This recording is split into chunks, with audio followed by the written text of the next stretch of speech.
for our special music programs. On Monday afternoons from 2 to 6 p.m., it's the Dr. Randy Davis with the Monday Afternoon Sea Cruise. On Tuesday mornings from 10 a.m. to 12 noon, it's Mike Jones and Cruising the Carolinas with Mike. Followed at 1 p.m. with On the Beach with Charlie Brown. Then every Wednesday, Thursday, and Friday mornings from 10 a.m. until 12 noon, it's Wolfman Jack. On Wednesday afternoons at 1 p.m., it's the I Love Beach Music Show with Fessa Hook. On Thursday afternoons at 1, it's the Beach Music Class Reunion with Fessa Hook. And on Fridays at 1 p.m., it's the Top 40 Beach Music Countdown. On Saturday mornings from 6 to 8 a.m., it's me, Captain Ron, and the original Saturday Morning Sea Cruise, followed at 8 o'clock with On the Beach with Charlie Brown. Make those changes on your calendars and stay tuned to The Boss. 1050 AM, 1390 AM, 101.5 FM, and 107.5 FM, and online at ktcbroadcasting.com. On the break this time, it is Brad Keselowski. The Monster Energy NASCAR Cup Series. Logano trying to squeeze up in front of Keselowski. It's NASCAR's Throwback Weekend. All the special paint schemes representing the history. But America's best drivers Put those sails in the wind and haul buggy. are fighting for a spot in the playoffs. Some anxious drivers trying to make things happen. The Bojangles Southern 500 from Darlington. The track too tough to tame. Sunday at 5 on the Motor Racing Network. The Bojangles Southern 500, Sunday afternoon at 5 o'clock on Carolina Country WCSL, 92.3 FM, 1590 AM, and online at ktcbroadcasting.com. Hey, cookouts begin with a Traeger Grill, and Hometown Hardware in Kings Mountain, located on South Railroad Avenue, is your Traeger Grill headquarters. Check out the Traeger rubs and accessories too, and see the line of Case Knives, and the old Milwaukee blowers, and Husqvarna mowers, chainsaws, and trimmers and blowers. And cabbage plants are now in stock. Get yours today. So head on over to Hometown Hardware, located at 110 South Railroad Avenue in Kings Mountain. Duke football plays here. Fires, what a catch! Lost the football, came out at the end, picked up by Duke. Catch the excitement of Blue Devil football all season long. Let's count it out. 10-5 touchdown. Here comes pressure. He's sacked. Cuts to the middle, and he will score. And the Blue Devils win it. On your home for Duke football. Duke, North Carolina, and Clemson football on the Boss in Carolina Country. WHS, WCSL, and WLON. Online at ktcbroadcasting.com. Join us every Sunday at 11 a.m. for our Sunday morning worship services. On WCSL 1590 AM and 92.3 FM, it's the Sunday morning service of First Baptist Church in Cherryville. On WLON 1050 AM and 107.5 FM, it's the Sunday service of the Covenant Bible Church in Lincoln.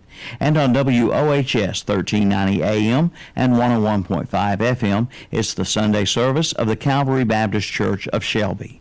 Join us each and every Sunday morning for our Sunday morning worship services on The Boss and Carolina Country. For the latest from the world of golf, tune in every Wednesday morning from 11 to 12 for the Golf Shop Radio Show. Hosts Mark Greenhelge and Matt Blanchard talk golf from tee to green and everything in between. If you like golf, you're going to love Golf Shop Radio. Before you tee up, drop on in. Welcome to the Golf Shop. Golf Shop Radio, Wednesday mornings at 11 o'clock on Carolina Country WCSL, 92.3 FM, 1590 AM, online at ktcbroadcasting.com. Brought to you by Fred Caldwell Chevrolet in Clover, South Carolina.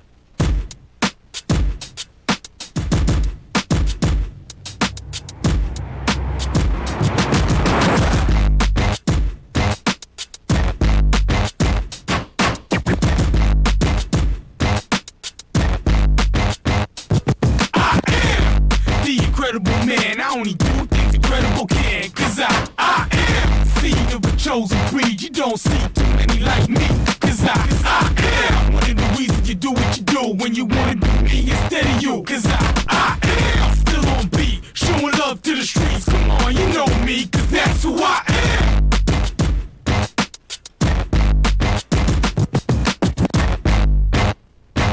Good morning, Cleveland County, here at KTC Broadcasting, the Saturday morning sports talk show with Kevin, Terry, Hunter, and Tom Stefani's joining us this morning. So, are y'all on? Cleveland County.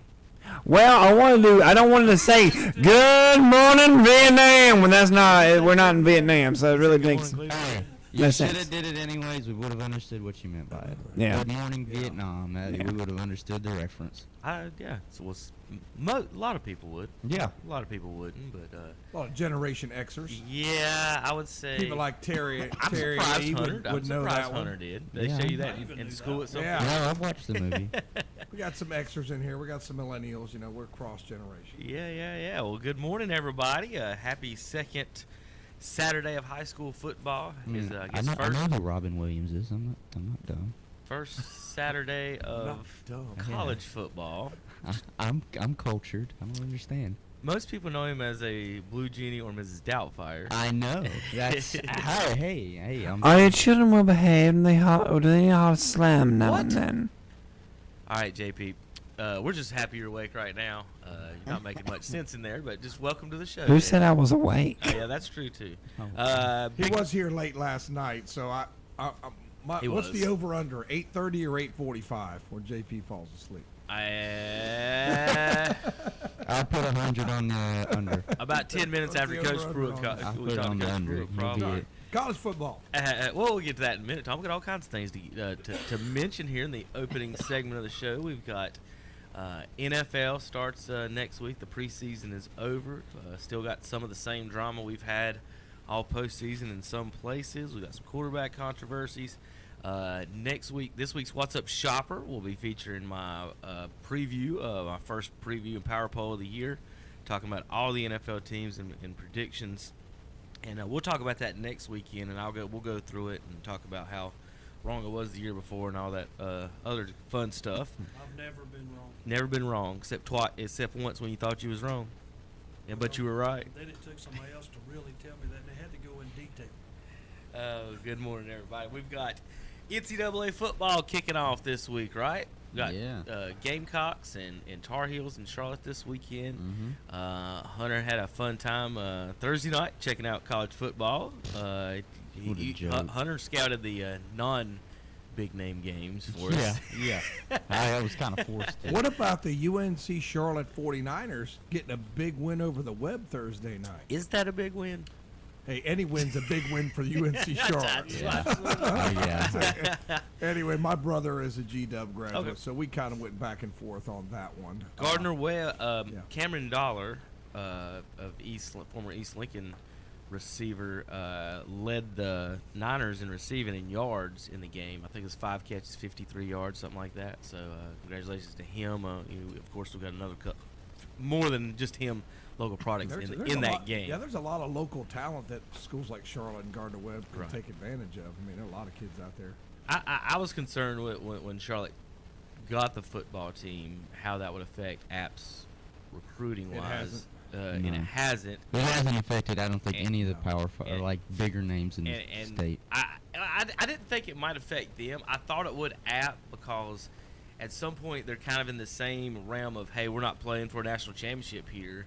So if you're talking to a recruiter, you want to come party in Charlotte on the weekend, or you want to go sit in Boone in the cold. And as a football player and stuff, I think at some point that will transfer over. Is hey, you want to come in the big city, or would you rather? Why would you go to Boone? But I don't know. You know, if you read on the news, Charlotte's up to 73 or 74 murders this year. I mean, a lot of. I mean, I'd say Boone's a lot safer. And that's true. Yeah, Boone's a lot safer. That's why I want my child to go to UNC Asheville. I mean, when do you ever hear about somebody getting killed in Asheville? Never. Too chilled out up there. Yeah, I mean it's just really kind of calm place. So that, there's more than just the party line. I think mom and dad might be steering. That's not who I was. I was not concerned with mom and dad's opinion on that. I'm just talking as a college kid, and college player though. You've got more than a couple of options. You're gonna think I went to App for 5 years. I got a degree from there, and people say you should be used to the code. You should like the code. I'm like, no. My degree says I have the abilities to deal with the code, not that I have to deal with the code. Right. I'm done. I'm not going. It's the wind. That's what it is. That's exactly what it is. Because I could deal with the snow, and it's when the snow's blowing sideways while you're waiting on the bus that's 5 to 10 minutes late because the parking's up there is horrible, and you're just like, yeah, this is stupid. And you just got back from spring break where everyone was half naked, and so now we're sitting up here in parkas with the snow blowing left and right. No. It's weird, really. The summer's you would think that the 49ers football program would have blossomed and boomed because of the fact that it is close to the city. It is Charlotte. That's a nice campus. They got a lot of money to funnel into it. It's a brand new, nice facility as well. But even when you go to the games, there's more fans for the visiting team than the home team. Yeah, they are, especially if App travels down to Charlotte. There's more people in black and gold than there are in green and gold. But it's more established. I mean, App's been around for years and years and years. They've had a good football program for years and years, so it doesn't surprise me that it's like one of those deals when the Steelers come to your town. The Steelers come to Charlotte, and you see, like, is this a Steelers game? Because they really are a lot of fans, and they travel well. But Appalachian State, same thing. They very loyal fan base. Very loyal fan base, and they do travel well. Everywhere they go, they travel well. Speaking of that, I was going to get to it, and we're going to get the scores in just a minute. As far as the fan base, looking at the North Carolina football tickets, I sent you guys a thing the other day. If you go online to buy tickets for the University of North Carolina, they have the ACC schedule. They host Clemson, Virginia. Oh Lord, that's a good game. And they also host Appalachian. On the most expensive. On the tickets online, the most expensive tickets this year for a North Carolina Tar Heel game are the Appalachian State Mountaineers. $115 on average. Clemson's $110.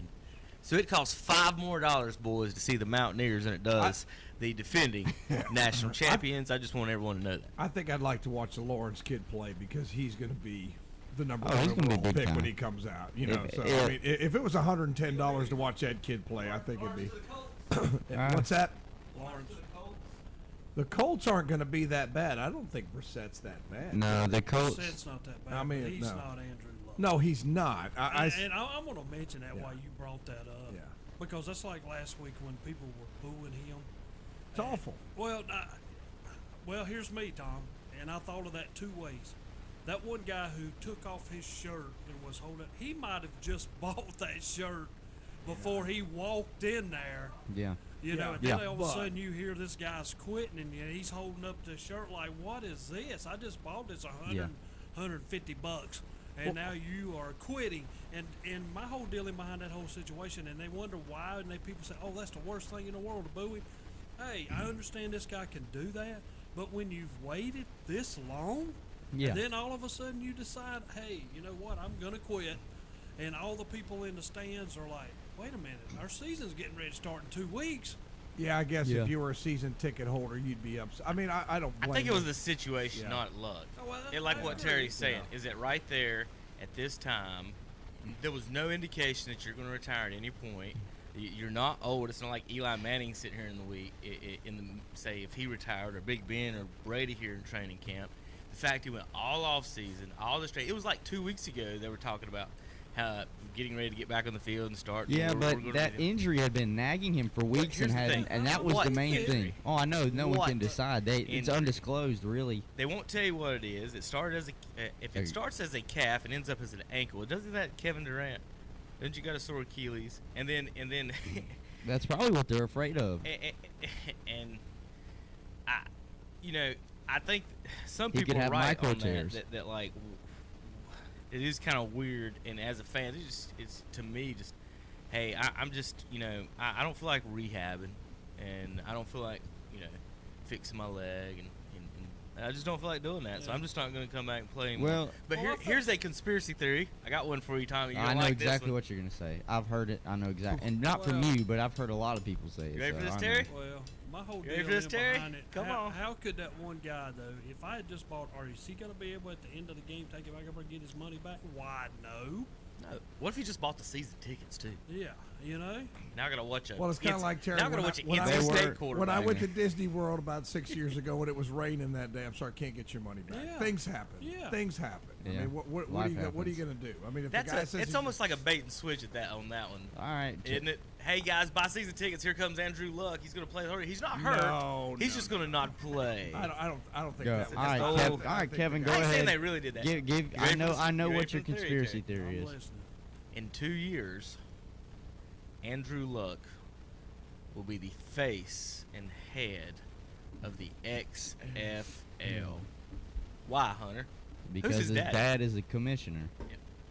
Who cares? His dad is the commissioner of the XFL, folks. He's already made how many hundreds of millions? $150 million. This is another He's back. football division that will He's helping his dad. make it. No, the XFL's got a whole lot more pull than the AAF did. Everyone they ever bring in, they got. Hey, look, they got television rights with ESPN and Fox Sports. They're backing it. The WWE is backing it as well. So they've got. They did last time. That's what I was getting ready to say. They might have had it last time, but I feel like today there is more of a want for year-round football than there used to be. Because even in our year, I know everybody wants to say, well, baseball's starting up by then, but I'm like, hey, after a while, 162 games, I'm not watching every single one of them for baseball. I'm going to tell you why not. Is on account of soccer has took over a lot of stuff. And, I mean, you can watch soccer about year-round. Oh, yeah, and that's my obviously, that's a sport I love. I grew up playing it, and I understand that, but I'm going to be honest, I still would much rather watch football than football. Yeah, I'm not going to get I know, yeah. on a spring morning when it's supposed to get up about 75, 80 degrees, and me watch people down in Orlando or down there playing football, and it's 90 degrees down there. I think that this is going to be good football as well, though, for the XFL, because I look at it. I looked at the AAF as this. I wish the NFL would have embraced it and helped it out more as a feeder system. They were going at the same time, kind of like how the NBA has the G League. I wanted to look at the AAF as like football's G League. But they play at the same time. Well, so the does NBA the G League. and the G League play at the same time. So now, if you want to have it I understand and play when the NFL is playing, because see the AAF, because nobody goes to those games, you can see that. Oh, I know. And no one goes to the G League games. But the AAF, it kind of actually worked out for a lot of players. Some players got picked up by other teams. One of the backup quarterbacks for the Browns, Gilbert. So, and it's also going to give jobs to these guys that, their last game is this weekend, the fourth preseason game. Here's what's weird to me about how people were fooled by the propaganda of it. So let's say you watch the XFL, you watch the NFL preseason game, and if the starters aren't playing, we all say it's garbage and there's no-name people. And who are these guys? And they still charge the same as a regular game. Well, last year, those... No, it's cheap. It's cheap. I can vouch for that. Last year, those same guys... What I'm saying is that last year, those same guys were stars of college football. Yeah. So you're going to sit there and show them on TV on Saturdays and call all these guys stars, and they're great, and we're talking about how awesome they are, how great Gino Torretta is. But the very next month, 2 months later, look at all these no-name garbage jokes. Who are these people? Just to speak to Hunter's point, last year I took Anna to a preseason game in Cleveland, week 3, the quote-unquote dress rehearsal when they played the Eagles. Anna and I seats, we were lower level. We were corner of the end zone. $20 a piece. There you go. I mean, if you want to take your kid to see a game. Now, wait a minute. Did you buy that from someone or directly from the Browns? I bought it from, I can't remember. My daughter knows all this. Hey, Daddy, we can get this and this and this, get $5 off, and she knows how to do all that. So ended up, we got $20 each for good seats. Right. Now, you're going to get to see the starting quarterback for maybe, I don't know, maybe a quarter. But it's, if you're going to go, if you just want the experience of going to a game, do a preseason game. I don't know. I hope the XFL succeeds because, like I said, it's going to give a lot of players that this is their last weekend playing football. That's what they say. A lot of them say, hey, look, this will be the last time you play organized football. This is the last time you're going to put pads and helmets on. It gives them a chance, and it gives more of a quarterback pool as well for the XFL if they want to go to the NFL. Because what was it? What was that spring league that they used to have, the American Football League, the AFL? Mm-hmm. I know some big name players came out of that when it dissolved and went to the NFL. I think, if I'm not mistaken, didn't Steve Young come from the AFL at first? He went USFL. He was USFL. That's it. The USFL. Yeah, that's what it does. Not the AFL, the USFL. I remember Brian Sipe went to the New Jersey Generals. There's the reason I said it's going to be hard, because that could not make it. And I'm not saying that it's a. Well, I don't think it'll be easy. Something I'm going to watch. You're not going to watch spring football? No. You don't? I think it'll be pretty exciting. But why, Terry? Yeah. You'll watch NC State football, which is vastly less of a football team than the XFL will be. Though all the players in the XFL, the AFL, whatever They'll they do, be college, are better than NC State. They'll be better but than you'll watch college NC players. State play Duke. Yep. You'll watch hot garbage football, but you won't watch the stars of NC State and Duke play each other.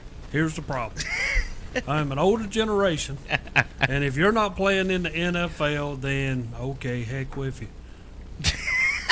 Yeah, but as you were not good enough to make maybe your generation, Terry, but maybe other generations. That's what I meant by I think there's more of a demand today for more football, and I think the XFL is going to have an opportunity we here. got spring practice and all at North Carolina State. There's my point. You just said you would watch a spring practice game at NC State, and you wouldn't. Because of the logo on the helmet. And you it wouldn't has nothing watch. to do with the You players. wouldn't watch. It's still think about it. It's still professional football. They're still being paid. They're still professionals. Here's my dealing behind it. Am I a guy who is going to go over here and make $50,000 to $100,000 for me to bang my head off of a G League, I know. You know what I'm saying, basketball. But am I going to do that in basketball? There's a lot of things. Yeah, you can blow out your knee or et cetera, torn ACL, whatever. But in this thing, I'm not going to go bang my head against another guy for $50,000 to $100,000. A 22-year-old kid would, Terry. Terry, I was going to say. Well, yeah, wait a minute. What's your options? I can go work for. He just come out of college. Whatever he went to college for is probably going to pay him Terry, that much without me banging my head. But a lot of them got basket weaving. If he's a teacher, is he making $100,000 out of college? You are not. Tom is. Tom, if you're a teacher Tom is out not. of college with your degree, I was about to say, but you want to see my paycheck? I'll send you the PDF. But also think about it. Most of the star players that come out of college, they only stay for 3 years, so they don't even have their degree. No. So they just come out. They're like, look, am I going to go and possibly work retail for a couple bucks an hour, or am I going to go out here and make $100,000? You got to say, Terry, they have to sell their shoes to each other to be able to get by. I'm just saying, I think the market is strong for the XFL. The only thing that was struggling with the AAF is they ran out of money because someone didn't know how to handle their money. All you need is if someone, their biggest problem, you're talking about the feeder program. The NFL don't want to do that because they have a free system of labor right now. They have a system where they don't have to spend a dime, do anything. And they just funnel the players for free. Yeah, they funnel players for free, and the NFL is nonprofit. But you got to get the big time endorsements and all that stuff too to make the money off of it. And I don't really think they're going to get that. I mean, this one that just had was saying they're getting ready to go broke in week 2. Once again, as always, well, that one wasn't Bill Polian running it either.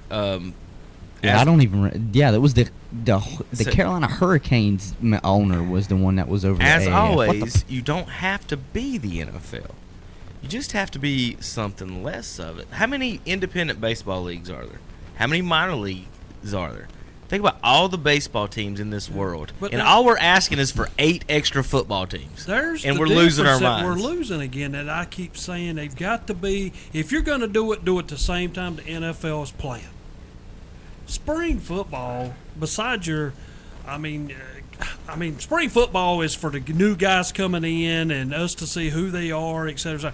You got to play football when football's being played. But that kind of goes to what I was saying. These baseball teams that we talk about, I know they're playing when regular baseball is playing. Okay, that's fine. Same thing with the G League. They're playing when the NBA is playing. But why does it bother you they're playing in the spring? Yeah, it doesn't bother me because think about it. Nobody wants to watch football in the spring. Well, then let me. You don't want to watch football year round if they had it year round? I would not watch that. If the NFL played in April, would you watch it? The NFL's never going to do that. That's why. What does it matter? Well, my point is, what does it matter when it is? Who was the quarterback that was just at NC State that just got drafted? Finley? What if Finley's just one of the starting quarterbacks in the XFL? You wouldn't watch it? No. Because let me tell you, a lot of them that are good enough to play at the NFL but will never see the field because they're a backup. Landry Jones is already signed to be one of the quarterbacks in the XFL. He was a backup in Pittsburgh, and he had a great career at Oklahoma. But this is what I'm going to say to you, Terry, why I think it's why it's not a bad idea and who's going to watch it in the spring. I like the quarterback development part. I do. Yeah. NFL scouts. they're going to watch these games in the spring because they're going to look and see who is developed playing against other high levels pros, really, because they were good enough to at least get drafted and make a team at the next level. Just, they couldn't make the 53-man roster. See who's going to develop. Maybe there was a guy they were borderline on and cut him because they didn't think he could transfer into the next level. He goes out in the XFL and shows he's a pretty decent star, and then they gets called up for the NFL season. Terry, you can do that at the same time, playing the same time. Terry, with the May NFL 31st. I mean, yeah. On May 31st, would you rather be watching XFL football with Ryan Finley versus Jacoby Brissett, or Orioles versus Royals baseball? I'm going to be watching the Royals.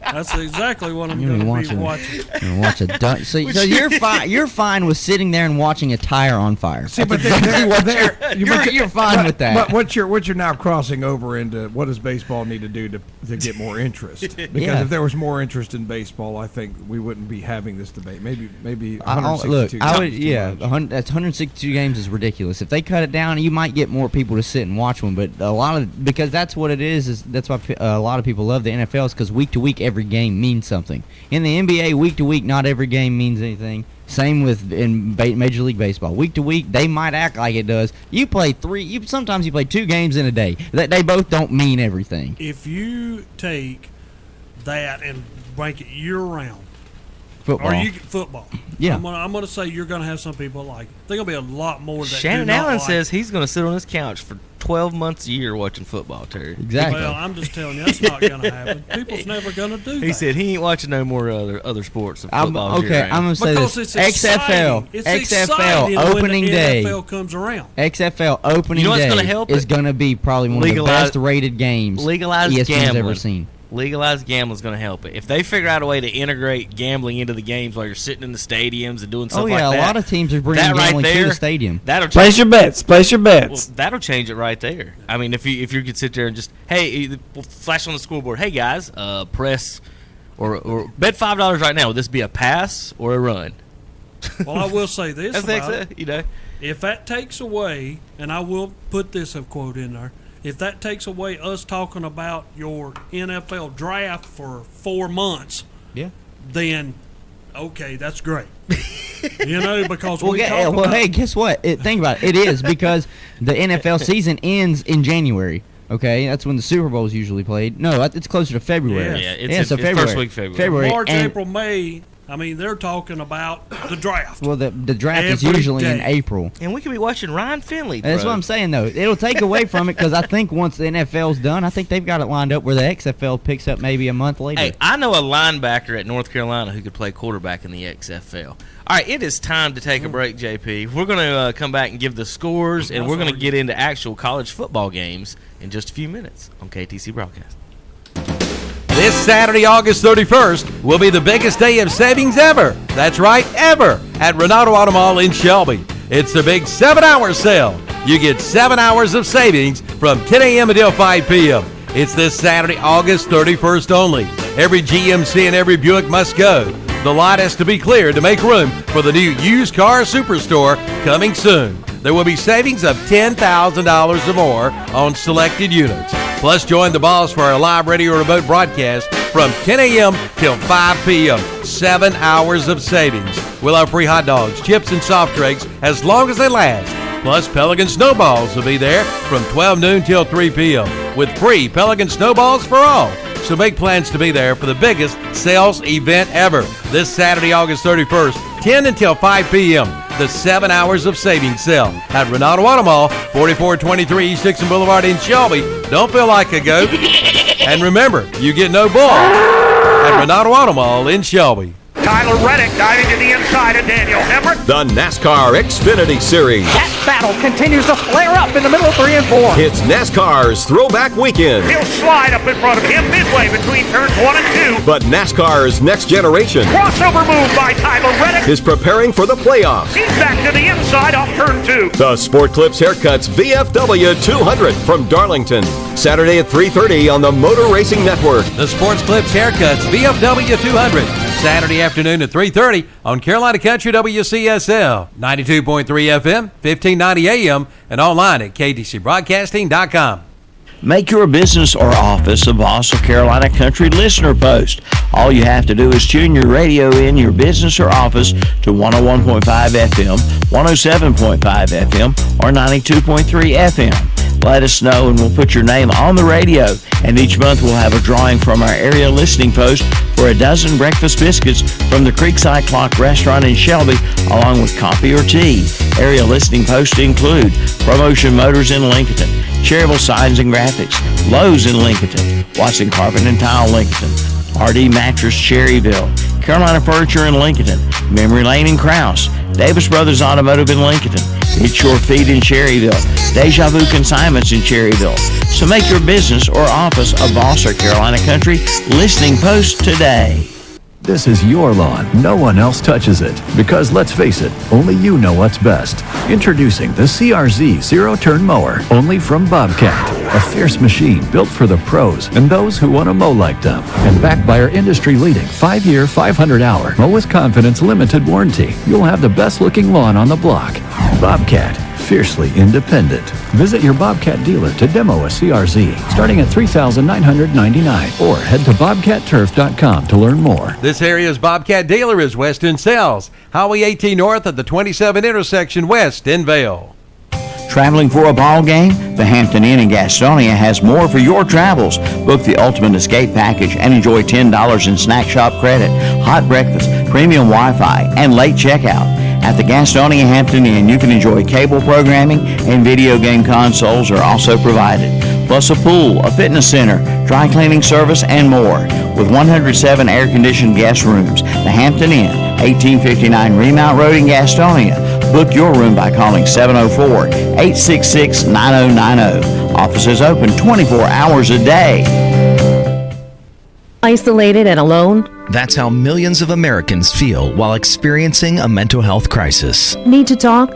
Our providers love to listen. Call us now at 1-888-235-HOPE. That's 1-888-235-4673. Partners, improving lives and strengthening communities in North Carolina. 1-888-235-HOPE. 235-4673. Is the cost of ink driving your profits down?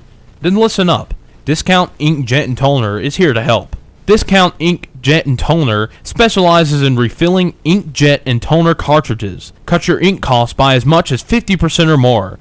Discount Ink Jet and Toner, located on 410 East Franklin Boulevard in Gastonia. 100% satisfaction guaranteed. And welcome back to Saturday Morning Sports Talk with Kevin and the gang. Kevin is now just getting into a seat, and there he is. We'll turn him on and see what they got to say. Okay. All right. Oh no, there he leaves. No, I got this, JP. I got. Oh, Hannah Hunter's got it. Okay, so I got this. We're just gonna go over the scores. We're in here making some funnies. We're getting a good laugh out of the way this morning. I always should wake up with at least a smile and a laugh. But there's always one score on the board that shocks me. Yeah. Polk County over North Gaston shocked me. 24-0. Polk County's not bad. I mean, I'm not saying they are, but they're a 1A school, Terry. I mean, and North Gaston is a 3A school from the Gastonia area. Kids everywhere over there. And Polk County's got, an equestrian center and a couple apple orchards, but I wouldn't figure they'd have enough players to beat a Gastonia school. Whoa. Tom. Al Bundy went to Polk High. Yeah, but that was like, that was not named for James Knox Polk of North Carolina. That was named for somebody else. I'm not sure where his Polk County Tom, was. can you give the scores? Sorry, I was getting ready to say we got a lot of fans. Yeah, out there. can you give the scores on the far one? Oh, well, Kevin's in the way now because I can't see through the monitor. Okay, it was. Don't worry, his head's I'll in do front of the way to them quick. High Brighton over Hickory, 42-12. Bandy's over Fred T. Ford, 27-7. Thomas Jefferson started with that one. Yeah, Thomas Jefferson blanks the Hickory. What are they? Hawks. The Hickory Hawks. They are I guess a collection of players. I was about to say that's not the Hickory. That's not the Hickory Red Tornadoes. No, Hickory Tornadoes. So 48-0. Watauga over Ashe County, 56-7. Alexander Central over Wilkes Central, 28-12. St. Stephen's over Bunker Hill, 21-13. Freedom over Drone, 60-14. Poor Drone. They're just getting hammered every week. South Caldwell over Maiden 14-13. What'd you say, Hunter? You like that one? You like that one, dude? Oh yeah. Oh yeah. South Caldwell, absolutely. Yeah. So, anybody but them. Pine Lake Prep over Lake Norman. I don't know if that's Lake Norman Charter or regular Lake Norman, but 20-14. North Wilkes? North Wilkes. North Wilkes 52, West Caldwell 14. It's gonna be another long year for West Caldwell. Yeah, bless their hearts. Yeah. South Iredell over West Iredell 25-0. There was East Lincoln over East Roran 41-20. Hunter Huss over Rocky Ridge 7-3. That score kind of surprised me, Terry. I guess we can talk a little bit about that. Yeah, and Rocky Ridge led for a long time, 3-0. I mean, it was late. When Hunter Huss scored to win. Yeah, I figured that Hunter Huss would have a little more offense than that. But South Point over Lincoln 14-0. Catawba Ridge over Stuart Kramer. It was 19-12. I heard Jeff call in and talk about that game last night. Said Stuart Kramer is a little down this year, not quite as deep as they have been. Their best players out for the year with the ACL tear. Yeah, okay, so that's not helping issues much. McDowell over East Burke 41-28. RS Central number 1 in Kevin's power poll 41-13. Polk County over North Gaston 24-0. Highland over Commonwealth, we do not know. So if there's anybody who knows the score, and if Terry doesn't know, I think the game wasn't played. But Highland and Commonwealth, we have no score. Well, I mean, they don't even have it posted or anything this morning because I kept looking for it last night. Maybe they're embarrassed. So, I just don't want to put it up. Clover over Forest View, 58-7. Poor Forest View. They're in for a long year, I'm afraid. Yes. A.L. Brown over Ashbrook, 28-6. And I saw Ashbrook in the scrimmage, and it's not one of their stronger teams either, Terry. Up front, they didn't look real good in the scrimmage. So 28-6, Brown gets them. Go ahead, Hunter. Yeah, we'll do some of the games we did on YouTube.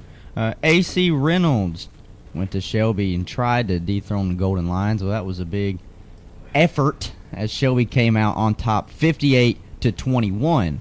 Kings Mountain and Monroe, we were talking about it earlier, got a text during the end of the first quarter. It was 20-0 Monroe, and then Kings Mountain came all the way back and didn't let Monroe score again. Final score 35-20.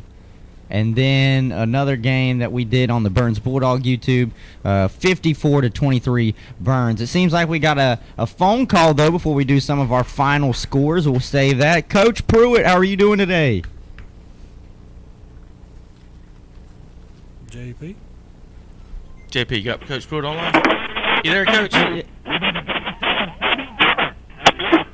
Coach Pruitt, you there?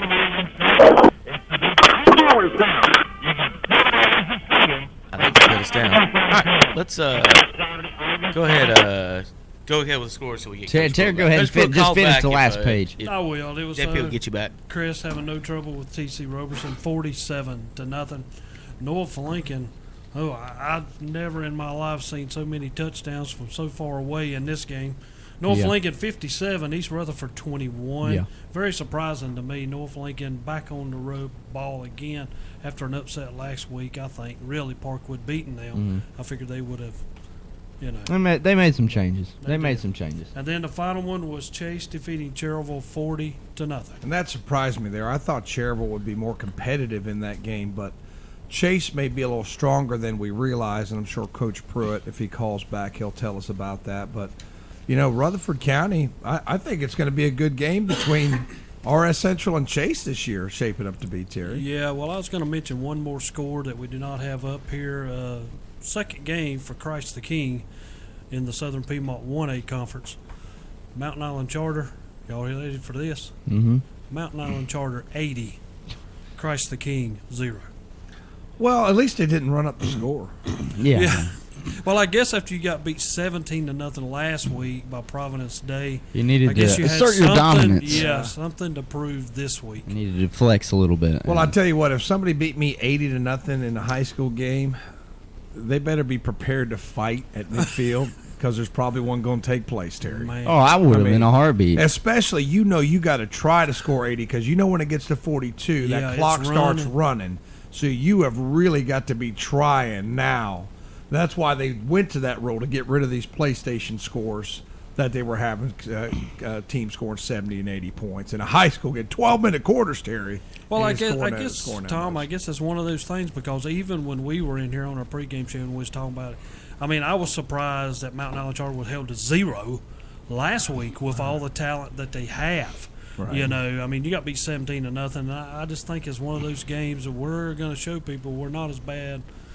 But you don't have to score 80 to that's show. true. You do not have to. Even if the score, I think especially if you hold the other team to a goose egg, you show good enough. If you would have won the game even 28-0 or 60-0, yeah. Well, okay. I wasn't going to go 60-0, but you know the point. The point is, it's the principle of the whole thing. But now, when you stick your second string, or maybe even down to your third string in the game, you don't expect these guys to quit. They're not, but Terry, You know? Terry, with a running clock, I know. you scored 11 touchdowns and a field goal. Now, if they would have thought, here's my deal: if I would go back and look, and you're throwing passes, when you're up by a lot, well, look, then you're trying to score. You know, I bet you could look. I bet one of them's got to have. I bet you the Mountain Island Charter does have the huddle stats because they got a couple kids that might play college ball. So I bet you go look, and I bet there's a lot of passes being thrown. Maybe not. I mean, we don't know for sure. I do not know. But it's just high school. These are kids. There's just no need for that. I mean, I just don't understand it. But that is a PlayStation score. I mean, that's just ridiculous that somebody's going to score that much. And like I was saying earlier, the other one that surprised me is the Polk County. Last week, the North Caston Wildcats had a kid rush for 180 yards on 21 carries, a 66-yard touchdown run. That was Waylon Webb, his Gazette's Player of the Week. Man, I wonder what Polk County's got on the defensive side of the ball. They got to be pretty good. They got to be pretty good. Got to be pretty decent. Yeah, got to be pretty good. We don't see them too much. So we have a phone call. Is that what we got? Okay. Should be Coach Pruitt, hopefully. Okay, Coach Pruitt, are you there? Can you hear us? I can barely hear y'all, but all I hear is music. Okay. Here's music. He hears music? Yeah, he's hearing music. Yeah, I hear something in the background, It's coming too. from ours. I guess it's coming from us. Is it really? Is it coming from us, or is there interference from something? Yeah. Oh, well. How's that? How's that, Coach? I think we Oh, wait. My God. We had it off for a sec. Where is that coming from? Maybe something trying to. That's why we're live radio. Yeah, that's exactly right. You guys, this is a live look in at live radio, so not everything. This ain't pre-recorded. We can tell you that. It's not pre-recorded. Okay. We'll try again with Coach Pruitt probably here in a little while. We'll continue though with our little bit of a recap of what happened last night in high school football in the area. Yeah, I mean, you know, and also when you come in here, I know he is talking about Polk County beating them 24-0. They had Player of the Week. That's, you know, great. But another game, and I'm looking at, is South Point Lincoln. And I think I might have heard Kevin a while ago talking about it. Lincoln has played, I mean, really, if you talk about him giving up 24 points. Defensive-wise, yes. Yeah, in 2 games. I mean, and you talk about Stuart Kramer, I can maybe understand Stuart Kramer's not as strong. Yeah. But South Point, I mean, they played Crest to a 13-7 game. And us three here in the pregame show, me, you, and Shannon, we all said that we thought South Point was going to at least score 35 plus. We didn't know about the Lincolnton, and I mean, I'll even put my hand up and said I said Lincolnton might lay a goose egg, and that's exactly what they did. I mean, they didn't score just because I really think that offense is going to be challenged this year. But you know what? Credit to that defense, holding South Point to 14. Yeah, you could say that somebody might have went down or something might have happened. Well, if I'm not, is South Point still running that backup quarterback? Not sure. I'm not sure. I know they was down to like number 3 right coming into yesterday. But, I mean, on the other end of it, E.J. Majerus, I mean, I heard some reports that he had hurt his arm and they had taken him off, and, you know, doctors were looking at him after the game. So, you know, I mean, that's a guy that Lincoln cannot lose. No, you can't lose him. know. You can't lose him. That's the heart and soul of that offense right there. I could just say a little bit about Burns that I got last night. Sweezy had you watched a little bit of. Yeah, I did. Did you see him throw the deep ball so much better yes. last night? Yeah. He had a 60-yard touchdown, 41-yard touchdown, and then a couple other deep balls. He had 5 pass plays, Terry, of over 40 yards. Now, this wasn't a screen play where the guy catches it and runs 40 yards. These were legitimate deep balls, and that is going to open up things for Burns if they can throw the deep ball. I want to mention a play that I was watching it to me that really changed the whole game, and that's when y'all had went up like 23-8, I think it was, Right. and they had just scored to cut it 23-15, and if I'm not wrong, wasn't it Pryor? Pryor ran it back 85 There yards. you go. Took the kickoff and just put a dagger back in. When he gets in the open field, I mean, he is just—it's not just the speed, but it's trying to get your hands on him. I mean, he's just very elusive in the open field, and he can bounce here, bounce there. And I know that I'm dating myself here, but it really does remind me of a run like a Barry Sanders would run. You know how he could run, jump out, jump to the side, jump over here, and he's gone.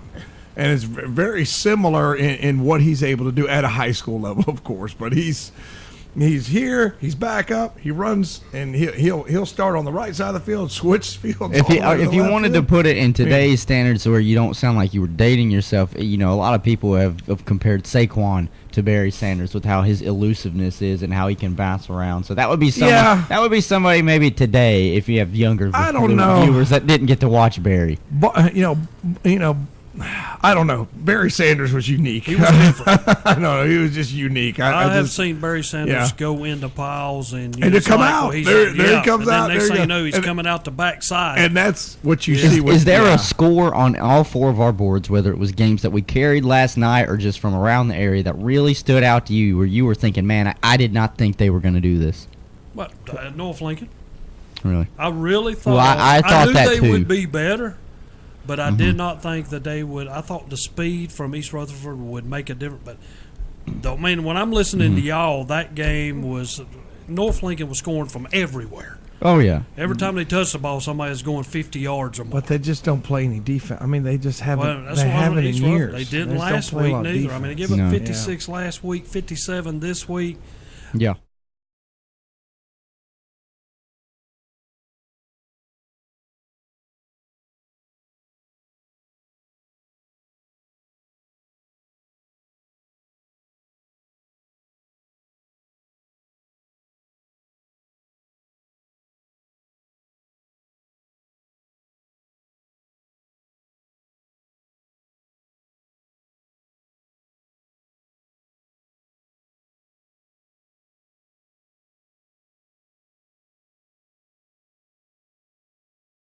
On off air, and I told Ken, I said, Ken, they're going to have a quarterback controversy right now because Jack Carter can throw the football better than Landon Beard can.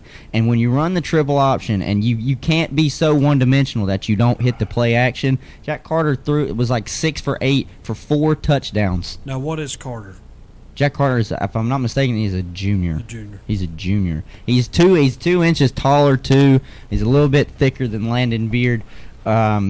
But I was very impressed with what I saw last night with North Lincoln, but I felt bad. I even said it in the post-game show. I said I felt bad. For as impressive as this win was for North Lincoln, I found myself more impressed with the quarterback play from Mooney of East Rutherford as a sophomore.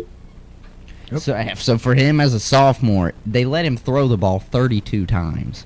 They came out throwing in the shotgun, never went under center. If his receivers would have given him more help, and I'm not going to take away from him, he was 26 for 32. He was very accurate with the football. The kid has got a bright future. Now, the defense didn't help him out. His center in the first half put the ball on the ground like 7 times. So if he got some help around him besides like his receivers just being more consistent with their hands, this game would have been different earlier. Okay, my question for you is: you say he's 26 out of 32. 26 out of 32. Were they dump passes? And A few of them. I'll give him this. A few of them were bubble screens, but not a lot of them. He threw them downfield. When I tell you, he threw a touchdown pass from the far hash to the other side of the end zone. He did it on a line, on a dime. I'm not going to say he's a transcendent talent, but he's raw talent. He's raw talent, and if East Rutherford could develop him, because it's one of those things where you want to develop him here, and before someone else says, "Hey, if you transfer and come and play at my school, you're going to get more exposure, and you're going to have more success with who we can put around you." Because I'm telling you, the kid is special. The running back ran a wheel route, and he put it over his shoulder perfectly, and pulled it in. But that was one thing too that East Rutherford couldn't get going. They couldn't get the run game to go at all. They were the whole first half and until the fourth quarter did they actually have success with the run game. I think at halftime they had negative yards. But North Lincoln, was very impressed, especially after what I saw against Parkwood. And another thing I want to, Coach Pruitt, we appreciate you calling. They're still trying to work on you right now. But even whether you win or lose, and I know that's a tough loss last night, 40-0. I give Coach Pruitt a lot of credit for calling. He was going to talk to us. Yeah, I just don't. We're still trying to get him on. It really surprised me because I thought Cherryville would have a little bit more talent to stay with Chase. Makes me really. Hey guys, we're gonna try Coach Pruitt here. Okay. The phone line has the Shelby station running through it, so we don't know exactly what's going on with that. So we're gonna try something. Maybe hooked up weird kind of right here, so just bear with us. He's going to try to talk through the microphone. So first of all, Coach Pruitt is on the phone with us. Up at Chase last night at WCSL, they fall 40-0, and Coach Pruitt, I don't know a single thing about it. I was down at Monroe last night. Maybe you want to give us a quick synopsis on how good maybe Chase are. They've beat the Yellow Jackets and the Ironmen so far this year, Coach.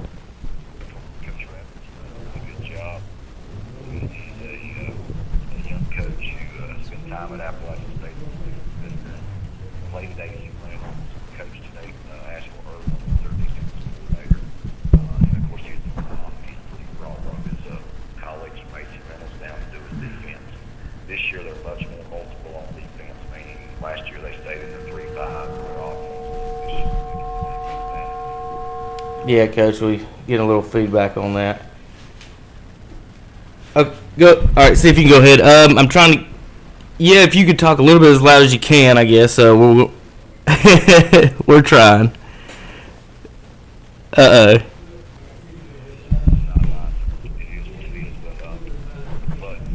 done a real good job. Those kids have really bought in.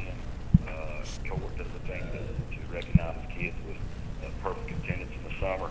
He had over 40 kids have perfect summer attendance, and that's a number you don't hear about these days. Times with kids working and having things to do, and kids, taking vacations. Parents did their stuff with the program. So they're an excellent team. One of the best players in that. Keep on some feedback.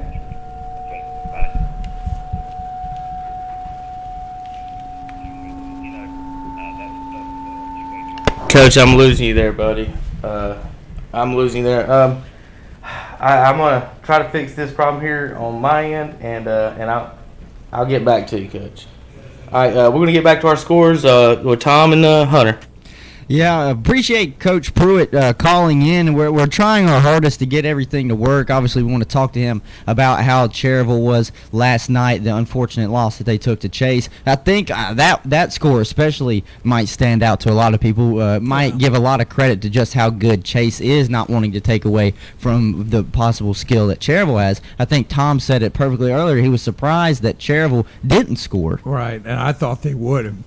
Coach Pruitt really felt positive about this football team. Now, Chase a little bit bigger school. They're going to draw for a little bit bigger talent pool. But I really thought this would be a more competitive game, which does make me want to see Chase. But this one wasn't on YouTube last night, correct? This one was just audio only. Because if I could, I would definitely go back and look at two games. I would look at that East Rutherford game because I'd want to get a look at this Mooney kid you keep talking about. Oh, yeah. But I would definitely want to see what Chase has because both those teams are on burn schedule coming down, and I know a lot of people might just say, "Oh, well, the Rutherford County teams aren't as good." And I don't know. Our Central with a 41-13 win over Patton. Now you might say, "Well, Patton's not been real strong in recent years either," but they clobbered them. 41-13. So some of these Rutherford County teams, I think, are going to be a little bit better and have more talent, despite the fact that they have a charter school over there pulling away some of their talent.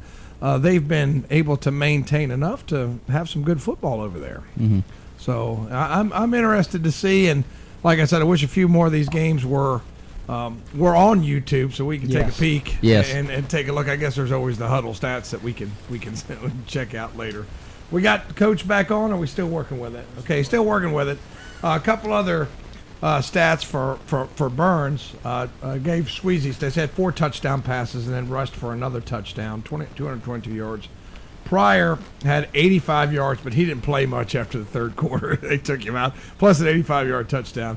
Jaquan Degree had 2 touchdowns, and Kason Twitty had a 60-yard touchdown. So, overall, good night. But if I want to say anything else about Burns is, and I know you watched a little bit, Terry, they looked a lot better up front and defensively. Oh, yes. And making their adjustments. I don't know if you watched the first drive with a big kid.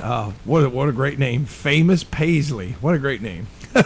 And he's a man. I know you saw him. I mean, he just stands out. You always knew where number 9 was at on that field. So he's going to be playing on Saturday somewhere. I don't know whether he's going to go. Now, is he a junior? I think he's a senior. He's a senior. Okay. But I mean, he's a man. And the first drive, he ate us up. I mean, what they tried to do was get the ball out quickly and just let him run in space. They got him on a deep ball in the third quarter as well. But once they made the adjustment after that first drive, I thought they did very well up front. They were trying to neutralize our pass rush with the quick passes. But when Hiller, the quarterback for Asheville, wanted to go back and get in the pocket, they were able to get after him a little bit. So defensively, I thought they did better up front. They did better with their adjustments. Offensively, I thought they kept Sweezy upright and let him have time to throw the football. It was just a much, much better effort for Burns last night as opposed to the first week. Well, talking about when you talk about it, and I keep looking, that's just like I was in here yesterday, and we was talking about some teams maybe you cannot match up against, because we was talking about last year where Kings Mountain pretty much dominated Burns last year, and they did it the same thing this year. But then we also talked about how Burns turns around and beats Shelby. Right. And it's like night and day from last week to this week. And you're at the school. So I will see you when I get there. Did you see something different about the kids of how they were acting at the school? I mean, I think the interview I had with Coach Devine, and I could tell you, I really appreciate him sitting down with me because it wasn't a good week for him. Yeah. Okay, he's facing a lot of adversity. People want this or that. You know how any local football coach knows. As soon as you lose a game, everybody's telling you what you need to do, who needs to play, what you're doing wrong. You got all kind of coaches to help you. Everybody's sitting in a recliner drinking 3 Bud Lights. Everybody is the Burns head coach. Right. It's going to tell you how to coach your football team. And, you got other people saying, hey, you need to come over here because, you're not winning over there. And you got to deal with all that stuff if you're a local coach. So I know that he had a lot of things on his mind besides talking to me yesterday, so I'm glad he did. But one thing he said is we have a lot of fine human beings on this football team. And that just resonated with me. We have a lot of fine human beings on this football team. And that means, okay, we didn't have success. Let's come back. Let's go to work. Let's be coachable. Let's listen to what the coaches tell us. Yeah. And I think you see that. Because if you have individuals that aren't, that want to be individuals, do whatever the character of our coaching staff and what they've had to overcome, which is a lot. Yeah. I mean, I just did not envy being Coach David Devine this week. I mean, it's just especially after a rivalry week like that where it didn't go well. Oh my gosh! Well, people don't understand these pressure these coaches run. Well, while we're going over these, I really want to know about this game. Kevin was there, the Kings Mountain Monroe game. You texted me in the first quarter, 20-0 Monroe, and then final score 35-20 Kings Mountain. Yes, which didn't surprise me. It really didn't because I knew once. I knew once Kings Mountain got things going, they would be able to get back in that ball game. So we've got Coach Pruitt on the phone now, actually. Okay, let's try it one more time. And the way technology works sometimes, Tom, you have to just turn it off and turn it back on.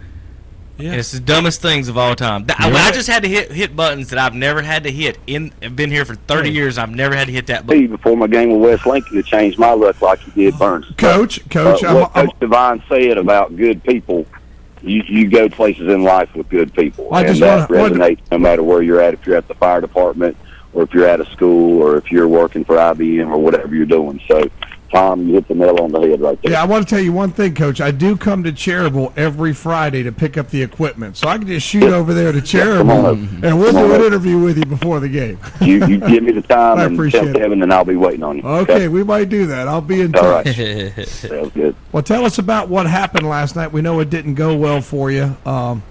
40-0 score. And just talking to you from week to week, and I knew you felt positive. Right. Well, I can see how he called holding on that. We reached out and grabbed him, and it jerked the guy around. We were velcroed and moving our feet, and that's not a holding most games, but it got called and got us behind the chains. You know, with our team, when we get behind the chains, that's not an easy place for us. And we stayed behind the chains in the first half. Part of that was our doing. We had penalties. The second kickoff, we had a 15-yard penalty to back us up to the 15-yard line. We drove the ball inside the 30 3 times last night. Didn't come away with any points. So at the end of the first half, we had first and goal. And, that being said, obviously Chase, the first 4 times they touched it, not going to be close to what Chase is going to do. Our scout team is not going to be as big and physical as West Lincoln. I just watched Coach Ponder's team for just a few minutes and talked to Coach Ponder this morning. Each week is going to be a task to come out to be able to match what the other team does and hopefully have those good things happen for us and keep ourselves in game, manage the game better. I think as a coaching staff, we can always do better and look at those things. But also as players, we got to understand how those penalties that we probably shouldn't get a personal foul or unsportsmanlike or some of those penalties, those definitely hurt us last night in the first half. Now, with that said, in the second half, we give up 1 defensive touchdown. We got to look at the bright side of things that we did better. We did give up a special teams touchdown in the second half. Guy picked the ball up and we lost some contain. But in the second half, we were down a few players and we were subbing out, and some guys were out on the special teams that normally weren't there. But we had kids also get opportunities. We had to move Jaron Croft down into the box a little bit last night when we played Carter Spangler at cornerback. And I don't think give up a single pass.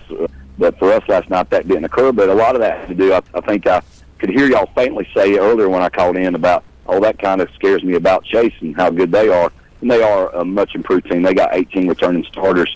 Coach Radford does things in the off season. This summer, I think he had over 40 kids not miss a summer workout.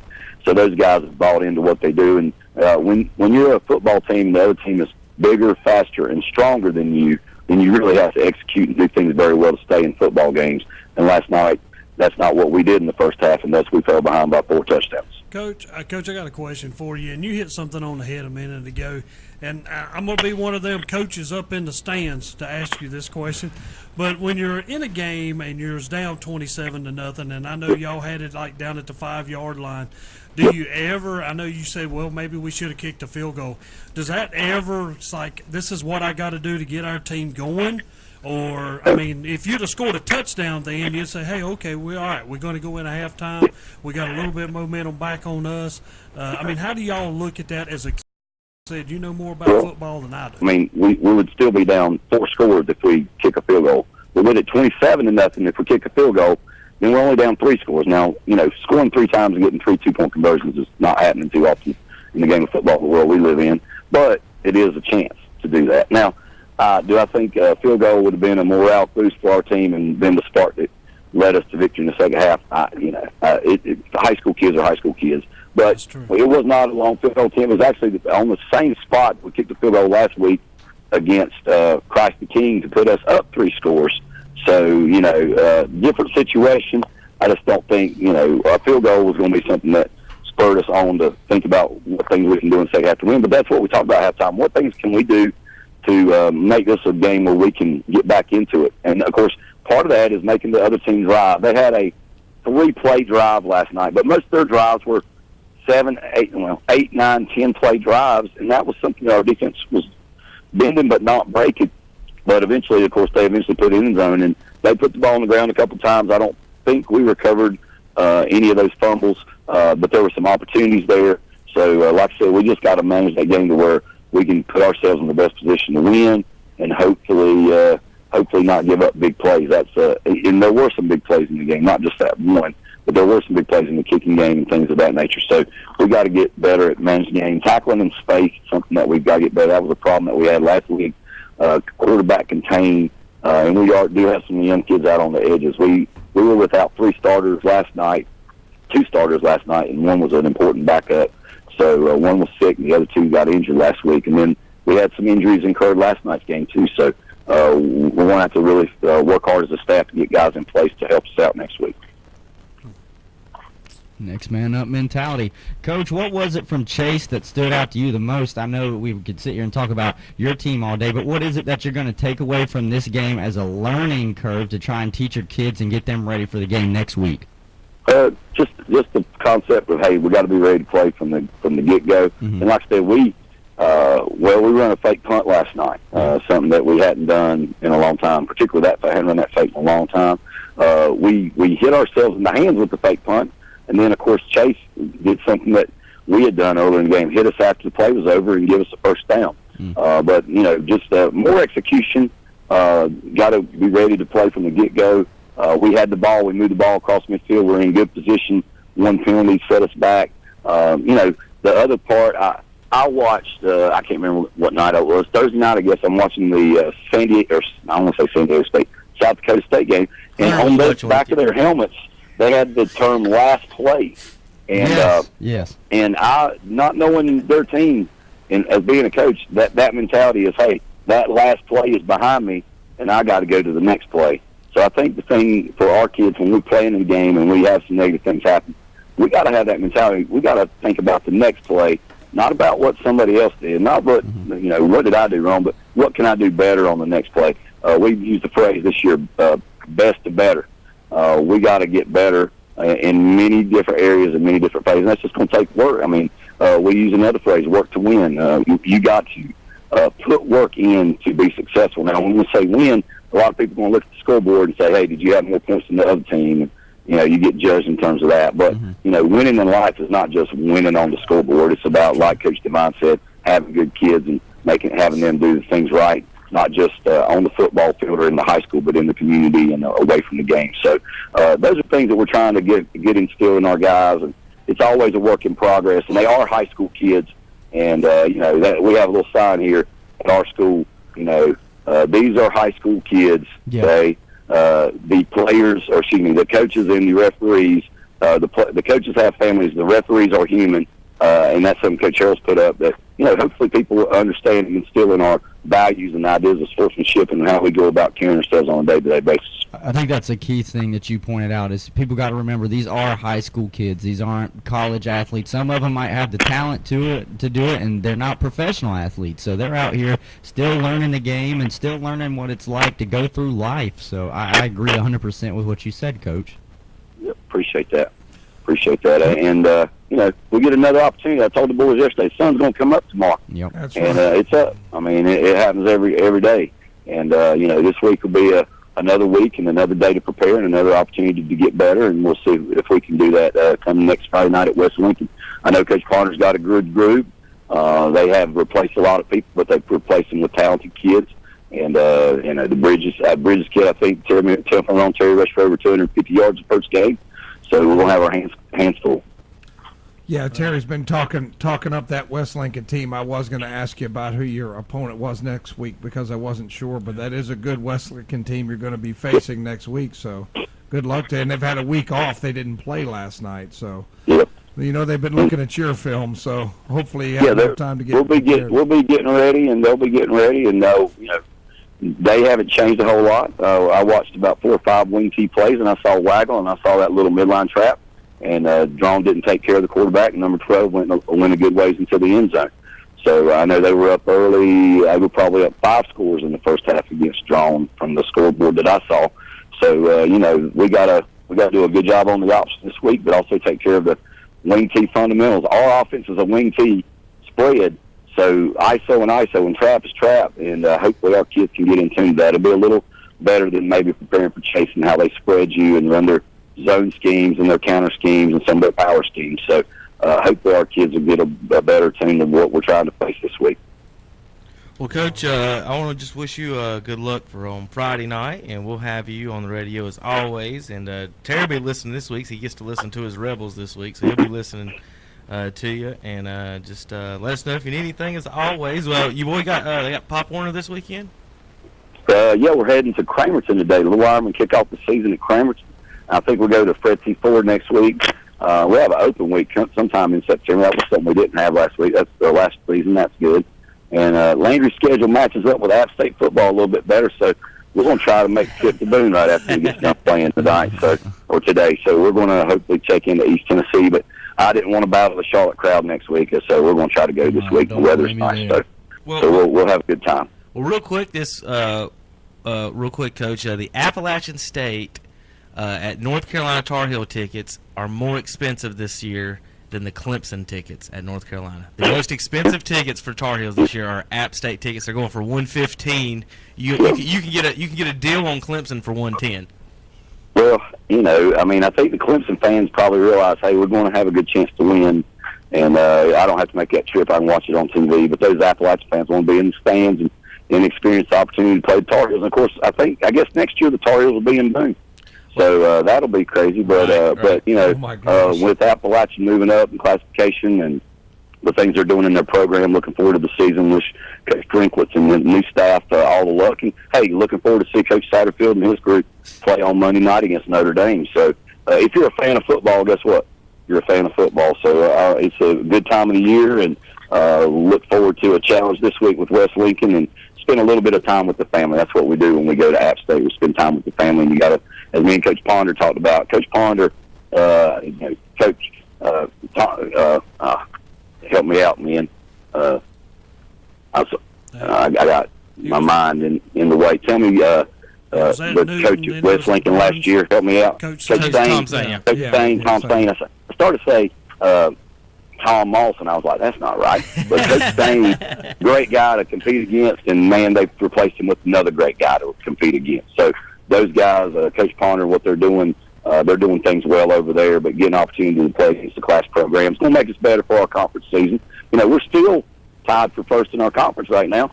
Yes. So, we got to take it day by day, and hopefully as we get closer to conference season, get a little more healthy, and look at it from the standpoint, hey, we got guys injured, and give some guys some opportunities, and now when those other guys come back, now these guys we have a little more depth and hopefully become a better football team. And that's what we got to strive for each day. So appreciate you guys, and hope y'all have a great weekend. Enjoy your Labor Day, and hope everybody in the country realizes what Labor Day is about the hard work of the people that established this place, and we got to keep working hard.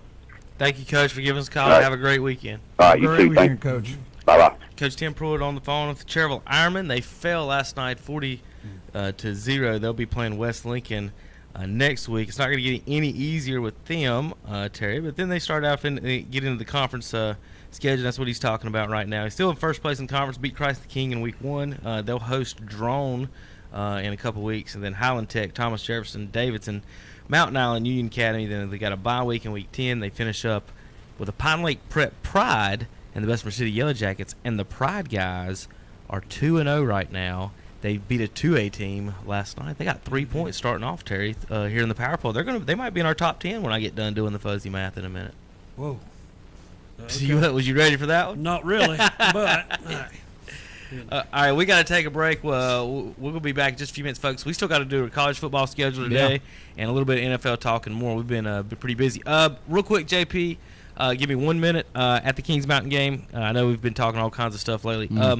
They went up 20-0 on them. Anything and everything that could go wrong for Monroe. For Kings Mountain did go wrong. They turned it over, didn't they? 5 times in the first half. I think Jason said 12 or 13 total turnovers in the game. It's pretty bad when you turn the ball over 5 times and you still win. But think about that. Think about all the random things that happened in the game. So Monroe was 20-0. They didn't even lead at halftime. No, they didn't. Up 20-0 and didn't even lead at halftime. But they've had a good program traditionally. Right. They got a good program. They're 3A now. They were 2A. So 2A all those Charlotte people are escaping the taxes and moved over into Union, so they've got more kids over there. So they've bumped up into 3. They only had 28 people on the roster. They had 4 JV players. They have 4 JV players that were on the sidelines last night. So they had the grand total of 32 people last night. Really? Dressed for a 3A high school Monroe. And I've seen that. A lot of teams have been down. They got AstroTurf. Yeah, really. Nice stadium. A lot of teams have been down. Even like I saw Kings Mountain and Crest maybe were in the 40s. It's actually 20% down across the nation. When I played 60, 70 guys. I remember when I first came to Burns in the program, there'd be 110 guys in the program. So just numbers are down. Not as many kids are playing. All right. The rest of the game, Kevin Mack didn't play. It didn't matter. The backup running back, who only weighs about $150, gashed him between the guards. Was it Adams 27? No, it was Brooks. Brooks had a $190 on him, and they were just. So I was sitting on the roof with the camera guys, and so I could hear the coaches strategizing beside each other. And every time Kings Mountain come out of the huddle, the Monroe coaches, the first thing they said was 12 left, 12 right. The whole game was they were stopping Kobe, even to the point of when he said that, what he meant was that's the side the free safety's going to. They doubled him the whole night. There was a safety over the top overnight. They ran a skinny post on him one time, Terry. And the coach beside me from Monroe, they're not going to try that. What are they doing? We're going to pick that off. Ain't no. How did he catch that ball? Yeah. It's called talent. There was a few they actually picked that play off earlier, but they threw it deeper. But this time Kobe squared it off, and Ethan Reed hit him perfect right there. And I'm like, guys, I mean, they make an adjustment. And then the defensive coordinator I mentioned on the postgame show last night, he's sitting right beside me, and everybody can hear him because he's loud as can be. So if you're the coach for Kings Mountain, Tom, and I'm sitting beside you, I'm like, guys, whatever the tackle was, 44 is not doing his job. They're busting him right up the middle. We got to get somebody to replace him. Everybody up here can hear that. Wouldn't you, Kings Mountain coach? Hey, guys, run off tackle. Yeah. And that's what they did. And then the coach was like, we're not covering the slot. Somebody's got to get the slot when they go 3 wide. Well, Kings Mountain coach looked at him. Next play, 3 wide. They threw it to the number 9. The guy was like, nobody's covering 9. Somebody's got to cover 9. Well, anybody cover 9. And the next play, they just threw it to 9. I don't understand. They didn't have separate rooms to go in? No, everybody was on the roof. Unreal. Together. That's correct. That's crazy. So, I was the only person between the two. So, I mean, they could clearly hear anything and everything. I bet they might have a Hunter Huss situation where you're supposed to have a room for the media, but you let kids and cupcakes in there, and then you have, all the coaches up there together. I mean, that's why you've got separate rooms so that doesn't happen. Yeah, so we had the rooms. Yeah. The rooms at Monroe were for the radio stations. They had a radio station. Scott was in the middle, and we were on the right. But we do got to. I do got to get out. We've been talking about the high school for too long today. But just what Kings Mountain did. It was the complete opposite. Even when the coaches at halftime, they went in 21-20, the Monroe coaches said to one of the Kings Mountain coaches, well, y'all just gave us everything in the first quarter, and we just gave you everything in the second quarter. I mean, even they both snapped it over the punter's head. Except Kings Mountain just went out the back of the end zone, and the other team dropped on it on the 5. I'm wanting to say that happened to Kings. No, I'm wanting to say maybe they had a problem with that in the Burns. Did they? It seems like they did one time. Yeah, they just, it was 12-0. They stopped them on the they missed the field goal, then they stopped the 2-point conversion, I think, and then they went to and then they got to safety, so it just ended up being 14-0 anyway, the next play, and it was just play after play after play. Ethan Reed's interception, he just tossed up and it ducked up in the air. The pick 6, before I go, I do want to say this. It was scouted perfectly by Monroe. When Kings Mountain went out on whatever formation they went, the defensive coordinator was like, watch the bubble screen here, bubble screen here, bubble screen here. He just kept saying it. He even said the word, tell them to jump it if they can. Terry, they ran the bubble screen. The DB jumped it. Reed threw it straight to the DB, and he should have walked in the end zone, but Reed was so far back that he actually got him on the angle and kept him from getting it back. But I mean, it was a beautiful defensive play, I have to say, from Monroe. But Kings Mountain rallied and put it to him 35-20. So all right, it took an hour and 45 minutes to get down there. From one hour from my house. I cannot stand driving to Union County. It's awful. It was you take the expressway? No, I didn't want to pay $10. It took us it's not that much. It's $3 per. No. thing. You could ride the whole thing for $7. If you have a quick pass, it's $4. Well, whatever we got, me and Hunter got. Whatever. They it was an hour coming back, hour and 45 going down. So they just let you know that was fun. All right, we got to go. We'll be back college football in just a minute on KTCBroadcasting.com.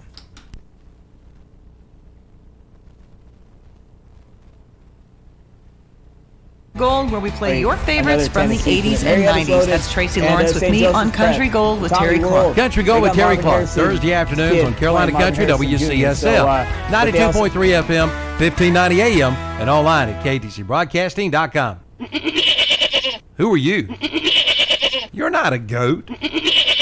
Oh, you say you feel like a goat since you didn't buy your car from Renato Auto Mall in Shelby. And now you're putting up with a bunch of bull. Don't be like my friend here. You get no bull at Renato Honda and Renato Kia at Renato Auto Mall in Shelby, 4423 East Dixon Boulevard. Don't let another dealer get your goat. When you shop our local advertisers, be sure to tell them you heard it on the radio. That way they'll know that their radio dollars they spend works for them and you too. Even in today's fast-moving world, radio remains the leading media to reach more people. 93% of Americans listen to AM/FM radio over the air. TV viewership is 89%, smartphone use is 83%, and personal computer use is 50%. So if you're a business owner, reach more people with the power of radio. If you don't tell it, you can't sell it. See the power of radio. WOHS Shelby, WLON Lincoln, WCSL Cherryville. Online at KTCBroadcasting.com. In 2019, our Atlanta Braves are looking to defend their National League East title, and we'll bring you every play from this epic season. And a drive to right field. That ball is tagged. That ball is gone into the chop house. Ozzie Albies strikes back.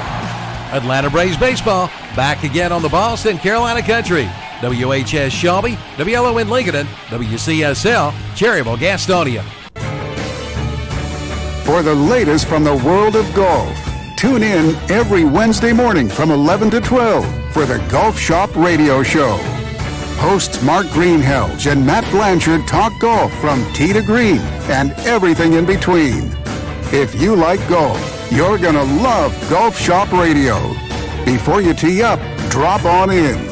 Welcome to the Golf Shop. Golf Shop Radio, Wednesday mornings at 11 o'clock on Carolina Country WCSL, 92.3 FM, 1590 AM. Online at KTCBroadcasting.com. Brought to you by Fred Caldwell Chevrolet in Clover, South Carolina. Check out the new rates at the Crowders Mountain Golf Course, voted Gaston County's #1 golf course. Play and ride Monday through Friday for $28. After 1 p.m., just $25. Seniors 55 and older play and ride for $25 Monday through Friday, and Monday is Ladies' Day. Play and ride for only $18. And on weekends and holidays, play and ride for only $38. After 11 a.m. for $33. Crowders Mountain Golf Course. For your tee time, call 704-734-0383. It's time to play at the Green Meadows Golf Course on Kelly Road in Mount Holly. Play and ride Monday through Friday for $25. Weekends just $30. Seniors ride and play Monday through Friday for $20. And every Wednesday is Ladies' Day. Ladies play and ride for just $15. So make your tee time now by calling the Green Meadows Golf Course, 704-827-9264. Green Meadows Golf Course, 957 Kelly Road in Mount Holly. This Saturday, August 31st, will be the biggest day of savings ever. That's right, ever, at Renato Auto Mall in Shelby. It's the big 7-hour sale. You get 7 hours of savings from 10 a.m. until 5 p.m. It's this Saturday, August 31st only. Every GMC and every Buick must go. The lot has to be cleared to make room for the new used car superstore coming soon. There will be savings of $10,000 or more on selected units. Plus, join the boss for our live radio remote broadcast from 10 a.m. till 5 p.m. 7 hours of savings. We'll have free hot dogs, chips, and soft drinks as long as they last. Plus, Pelican Snowballs will be there from 12 noon till 3 p.m. with free Pelican Snowballs for all. So make plans to be there for the biggest sales event ever. This Saturday, August 31st, 10 until 5 p.m. The 7 hours of savings sale at Renato Auto Mall, 4423 East Dixon Boulevard in Shelby. Don't feel like a goat. And remember, you get no bull at Renato Auto Mall in Shelby. On the break this time, it is Brad Keselowski. The Monster Energy NASCAR Cup Series. Logano trying to squeeze up in front of Keselowski. It's NASCAR's Throwback Weekend. All the special paint schemes representing the history. But America's best drivers put those sails in the wind and haul buggy. are fighting for a spot in the playoffs. Some anxious drivers trying to make things happen. The Bojangles Southern 500 from Darlington. The track too tough to tame. Sunday at 5 on the Motor Racing Network. The Bojangles Southern 500, Sunday afternoon at 5 o'clock on Carolina Country WCSL, 92.3 FM, 1590 AM, and online at KTCBroadcasting.com. Hi, Captain Ron here with some lineup changes for our special music programs. On Monday afternoons from 2 to 6 p.m., it's the Dr. Randy Davis with the Monday Afternoon Sea Cruise. On Tuesday mornings from 10 a.m. to 12 noon, it's Mike Jones and Cruising the Carolinas with Mike. Followed at 1 p.m. with On the Beach with Charlie Brown. Then every Wednesday, Thursday, and Friday mornings from 10 a.m. until 12 noon, it's Wolfman Jack. On Wednesday afternoons at 1 p.m., it's the I Love Beach Music Show with Fessa Hook. On Thursday afternoons at 1, it's the Beach Music Class Reunion with Fessa Hook. And on Fridays at 1 p.m., it's the Top 40 Beach Music Countdown. On Saturday mornings from 6 to 8 a.m., it's me, Captain Ron, and the original Saturday Morning Sea Cruise, followed at 8 o'clock with On the Beach with Charlie Brown. Make those changes on your calendars and stay tuned to The Boss. 1050 a.m., 1390 a.m., 101.5 FM, and 107.5 FM, and online at ktcbroadcasting.com. When the chips are down. Nachos with jalapenos, maybe a little pulled pork on the top. And the heat is on. Ooh, hot chocolate. Warms the soul. Who will step up to the table? A buffet? Sweet. Now we're talking. And take control of the game. What game? Whatever your reason for loving college football, it's all right here on the Tar Heels Sports Network from Learfield IMG College. Since 1934, that's right, 1934, Watson Insurance Agency has been providing the people of our area the best possible combination of insurance, risk management techniques, and personalized service in the most efficient manner possible. And today, the tradition continues. Watson Insurance is one of the largest independently owned brokers in the Southeast, represented over 30 of the largest and financially sound insurance carriers today. Before you buy, get a quote with offices in Gastonia, Lincoln, and Belmont and Lake Wiley. Find out more at watsoninsurance.com. For the latest from the world of golf, tune in every Wednesday morning from 11 to 12 for the Golf Shop Radio Show. Hosts Mark Greenhelge and Matt Blanchard talk golf from tee to green and everything in between. If you like golf, you're going to love Golf Shop Radio. Before you tee up, drop on in. Welcome to the Golf Shop. Golf Shop Radio, Wednesday mornings at 11 o'clock on Carolina Country WCSL, 92.3 FM, 1590 AM. Online at ktcbroadcasting.com. Brought to you by Fred Caldwell Chevrolet in Clover, South Carolina. Stop and save this summer at McKinney Chevrolet Buick Cadillac GMC in Gastonia. Stop in, see how much money you can save. Save over $7,600 on a 2018 Buick Encore. But that's not all. Save over $6,500 on a 2018 Chevrolet Cruze. And that's not all. You can drive away in a brand new GMC Sierra 1500 truck for only $35,999. Stop in and save now at McKinney Buick Cadillac GMC Truck, 831 South Main Street, Lowell. Online at McKinneyChevrolet.com. And welcome back to Saturday Morning Sports Talk with Kevin and the gang. They're in there chit-chatting away, and we're going to see what they're chit-chatting about. Good morning. We're in here chatting away. All right, don't forget, we need to talk about our breakfast. I'm telling you what, bacon, egg, and cheese on toast. Terry gets that for me. It's on Saturday mornings. I appreciate it, but just what a great breakfast from Mitchem's Kitchen. I was looking at Hunter's, and I started to reach over there and grab his and take it. Oh, that's a way to lose a hand. But it looks good. You got a big piece of cheese on that big chicken cheese, biscuit. got egg, chicken. Still got to finish it. We've been just talking so much. It'd be rude for me just to eat and you guys hear me smack on air. Oh, now everybody else does. He's got teeth. He does. I started to reach over there and get it. But Mitchem's Kitchen ever said, "What'd you have, Terry?" I had bologna and egg on toast. Just bologna and egg? That's it. Usually that's just a light really breakfast, Terry. Yeah. That is light. You going for a run in a little bit? Hey, you don't have enough things that used to roam the earth on that sandwich. Yeah, it's only 4. Good. And what Kevin, did you even eat? You've been messing around? I got I got the same thing that Hunter has. He's got like halfway. I have been running like a chicken with my head gone. We've had just, I can't just sit down and things just be okay. No. Our stream got knocked off earlier. We didn't hit a button. It just got knocked off. Yeah. Then the phone line went stupid earlier. It was playing music, and I don't even know how to explain what happened that one. But anyway, I've been working on my fuzzy math poll, but we're going to get to that to end the show. Right now, college football time. Whoop, whoop. And these guys are excited, and I could be any less excited. What I do on Saturdays is go home after the show, and I watch the game Friday night games. While y'all are watching college football, I watch my Friday night games and re-go over those and check those out. For example, the NFL has 32 teams. Mm-hmm. If two top 25 teams aren't playing each other, don't we lose our minds in the NFL in preseason when the starters and the best teams and the best players aren't out on the field?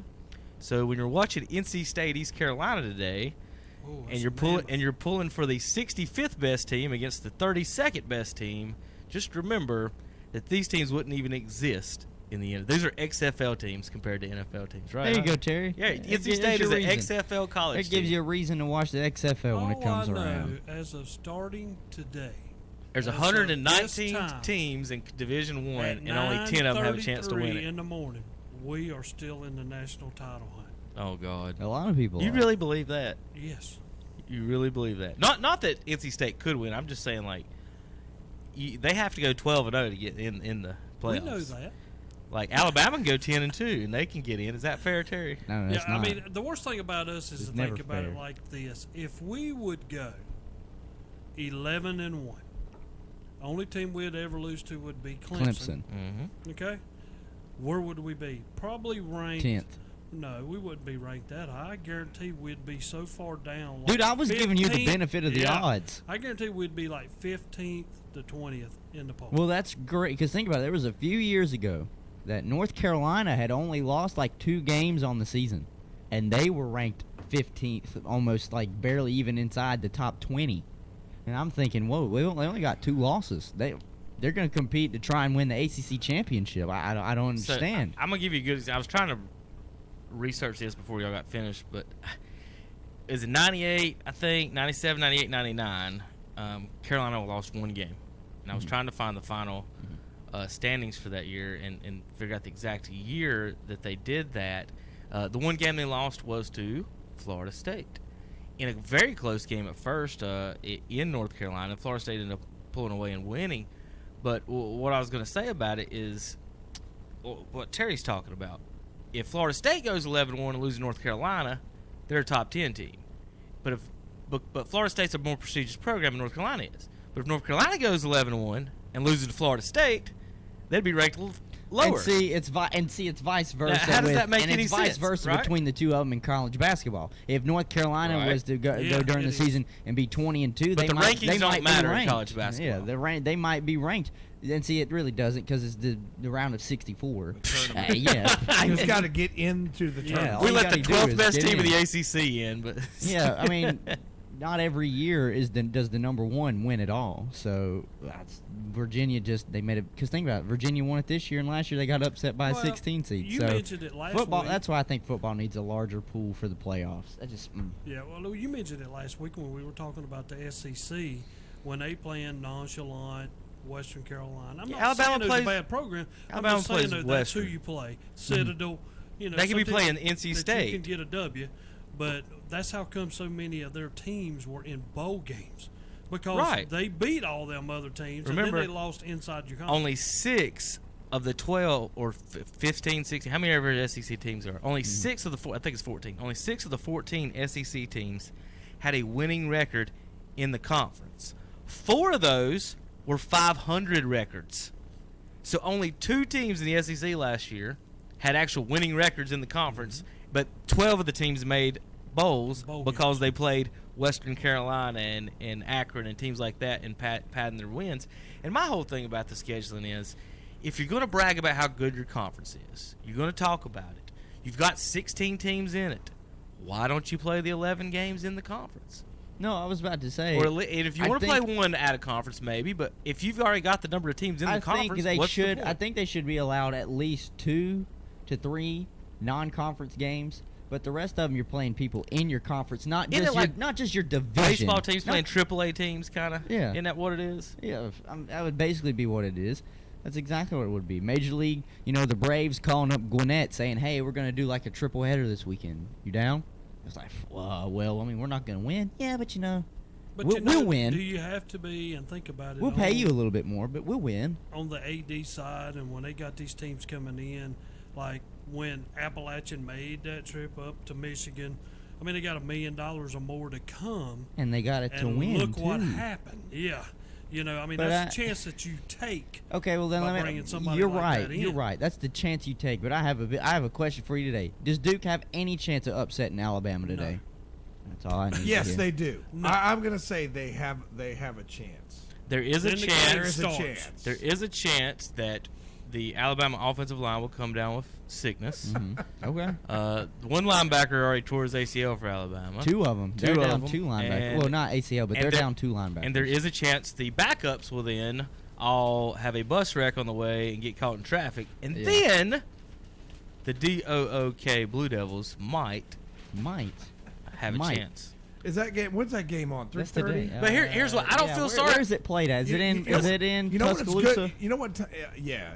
I don't feel sorry for. No, it's not. They're playing at the Mercedes-Benz. They're playing in Oh, Georgia. that's They're right. playing That's at right. Mercedes. You're They're not even right. playing at You are home. right. It's in You are neutral right. field. You are right. Mercedes-Benz. Golly. Well, But- technically, it's mini Alabama. Yeah, You know what's funny about that though? You can't feel bad for Duke. Because they do the exact same thing in basketball. They don't play away games. They never play away games. And they play Winthrop and everyone else for 20 games. And they'll play them Winthrop. So Winthrop, Alabama up put in New York. 150 on Duke today. Look, it's the 3:30 game. You know what 3:30 is a good time to do? Take a nap. But now, really, I'm not watching that. Duke is what, 35 point? Everybody in underdogs? Boone will be asleep Yeah, at 3 they're o'clock. pretty game. big underdog. They really are. And think about it. Alabama last year was winning. I think the average margin of victory that they had was like 30 points. So they were just blowing people out last year. At one point, is it just like, you know what, this isn't fun to watch. And I was joking with my mom, but I was really upset that was the game they were showing on ABC. I was like, yeah, it's the Alabama broadcast channel. I mean, they're going to show every Alabama game. If it's not ESPN that shows them, because they love the SEC, it's going to be on like a local channel. It's Bama. Okay, Hunter. Yes. And then Terry, and then Kevin. I'm not sure if you've looked at this. Where is Duke ranked in the ACC preseason poll in the local paper, Hunter? I know the national rank. No. They're 63rd in the nation. Wait a minute. I said the ACC rank. Hunter, what do you got? Well, tell me. Where do you think they So are? Their a division or the whole thing? The whole thing. Well, they're whole without. thing. They don't have Daniel Jones anymore. I'm going to give them 10th. Okay. Terry? I'm going to say 8th. 8th? Kevin? In the division? No, in just the whole ACC. How many teams are there? They've got 14. 16. They've got 14 teams. 10. I would say bottom half. I don't gave know. them 10th. I don't know that. I don't know the ACC football that well. So that's right. I'm Mr. Boycott over here. Yeah, Mr. They are ranked 13th in this poll out of 14 teams. Here's how bad 13th. ACC football is. One team has the parade. 13th.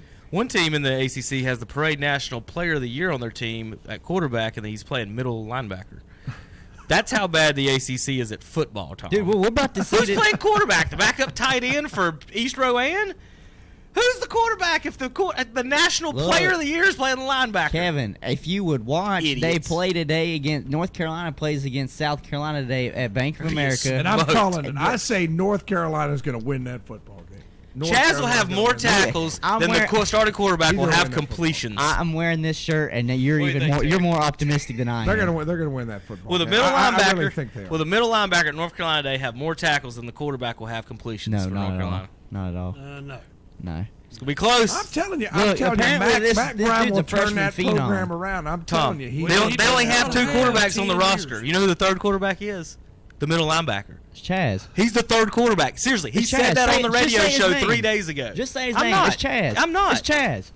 I don't say the middle linebackers' names on They're this show. going to win the ball game. We don't talk about middle linebackers on this show. We talk about Luke. quarterbacks. We don't talk about Luke Kuechly. Idiot coaches like Mac Brown. He's just.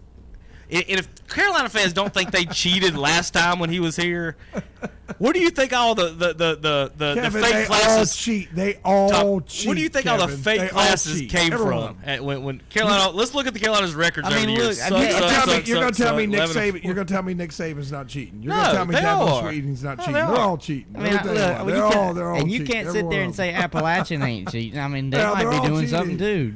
They're all You cheating. can't tell me all of them boys can read. Yeah. All right? Yeah, I mean, they all should be paid. Every single they all one. should be paid. We wouldn't have to worry about it. So the year Carolina went, they lost to Florida State 20-3. Florida State ended up the season.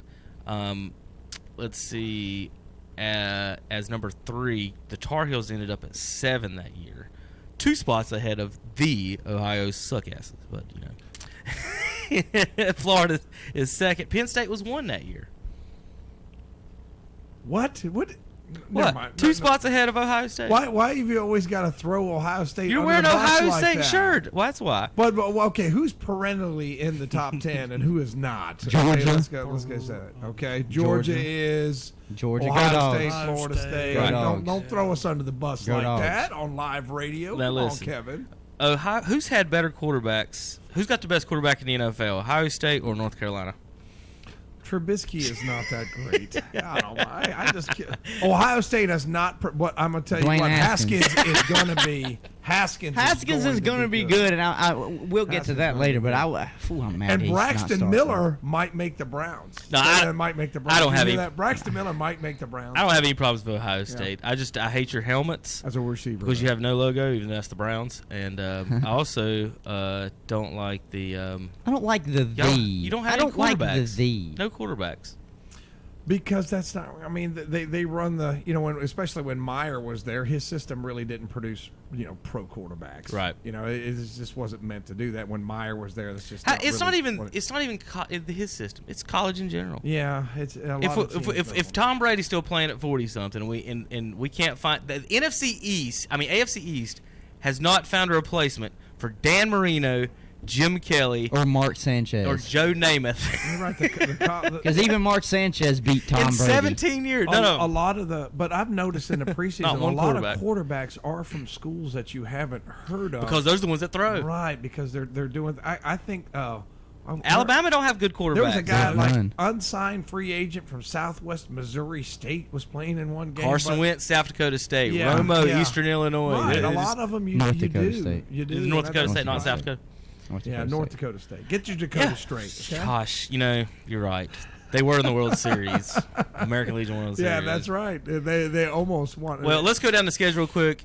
Top 25 guys. We've already had a bunch of games this week. So for $31 today, you can see the Florida Atlantic Ohio State. I'm not even going to call it a competition. Hey man, Lane Kiffin, give it up to Practice. Florida Atlantic. Tough schedule in there, Tom. I'm taking Ohio State. Who's gonna play you? They won't play. Dude, play us. you're taking Ohio State, really? Well, wow. I listen, would have never. There's a team in Boone that'll play anybody, anytime, But I'm anywhere. telling you, there's a lot of pressure on Coach Day at Ohio State. He There better is. not. He's got big Northern shoes to Iowa's fill. at Iowa State. South Alabama's at Nebraska. There's some tough 25 teams there. NC State and East Carolina. Oh God. ACC Network, and that just. You want to know what Hunter, grinds my gears? Just come to my house, Hunter. You can sit on the couch and watch I should ACC not have to Network. pay another $11 to see an ACC matchup, and not to mention this is in North Carolina. This is East Carolina and NC State. They don't like each other at all. That's almost as big of a rivalry as NC State. North Take Carolina. a little of your radio station check and get the ACC network. No. Okay. Come on. They will not be getting Take your any radio money out of it. They station will not. check These that schools. Calvin sends you You're every lucky week it's and get not you some blacked out. ACC network. Yeah, get you Look, some. I'm just ACC. saying, you're right. You're lucky it's not blacked out, but I should not give this. I should not give this conference or that school any of my money than what I already give them right now, just buying merchandise and paraphernalia. I don't care. I don't care. Like, I should not have to pay to see a regional matchup. I shouldn't be turning on ESPN and seeing West Coast teams play. This is capitalism. Oh, wait a minute. NCAA's nonprofit, right? Yes. I forgot about Yeah, that. yeah, exactly. They're nonprofit, right? Well, Yeah, that's big. and Same with the SEC network, and the whole school of Texas has their own Longhorn network. My God, so stupid. most of the Hunter's gonna have to take his blood pressure medication. Dude, I'm about to just stream this illegally. so there is websites you can do that. You can do Yeah. that. So I'm looking down at the schedule, guys, and top 25 teams versus other top 25 teams. Only one matchup. Only one. The Auburn Oregon. Oregon. You counted that too? Yeah, Yeah. there's only one. No, that's the only game I'd watch. Yeah. Besides, I'm gonna watch the North Carolina South Carolina game. I think it'll be interesting. So there's and the 60 Georgia Vanderbilt matchup. 60-ish meaningless games this weekend. Yeah, that's exactly what it is. There's not a there's one game And guess of what? teams that are qualified as being good teams that are playing each other this week. Look at that Longhorn network. number 10 Texas versus Louisiana. I hate Tech. to be. I'm not gonna. I hate to be that guy, but it's But just, no, I agree if the with you. scheduling was better, I would be way more interested in it. I feel like how can you roll Tide against the Western Carolina Catamounts? See, it used to be opening weekend. Opening weekend in college football used to always have great matchups. It seemed like there were 3 or 4 that day where you were like, "Hey, these are That's what I must was watches." looking for, actually. And we I were thought looking that'd be for. 2 or 3 And or so. I feel like it's getting worse and worse every year because even in this game, it's Oregon and Auburn. Guess what? Auburn is overranked. They're overrated. They don't have Jarrett Stidham at the quarterback helm anymore. He's out there throwing passes to Patriots receivers, looking like he's going to replace Tom Brady in about a year and a half. I did see some good news on him And on that. I'm just look, Oregon's going to come out here and it's going to be a waxing. I don't think Auburn's got a chance. The pressure is on all the teams that are ranked. Oh no, you're right because if they because if you lose this week, you it's lose. done. That's right. Yeah. You're done. Or even if you don't play well, say that If Iowa loses to Miami of Ohio, Well, they're that's done. That's Iowa. Yeah. If Alabama loses today, are they done? No. No. Yes. Oh well, wait a minute. No, Yes. no, they're not. Yes, No. they are. Look, they If they win the SEC championship, they're not done. They should be. No way. They are If they- the only team in America If Alabama that could lose 2 games Yeah. and still think they're number 1. Well, that's the thing. That one year they lost 2 games, and it was a matchup in the national championship between LSU and Alabama, and they both had 2 losses. I was like, I don't understand. You mean to tell me a guy with a 1 loss isn't better than these 2? We've already seen this matchup. They're in the same dang division. Yeah, I know. Now that year I was fired up about that. You're always fired up. I like to be fired up, and I like to, it wakes you up a little bit. It's hard to wake up in the morning. But I will say, in week 0, you did have the good matchup, the Florida-Miami game. That was a good matchup. That was a tire fire to watch. Unranked team again.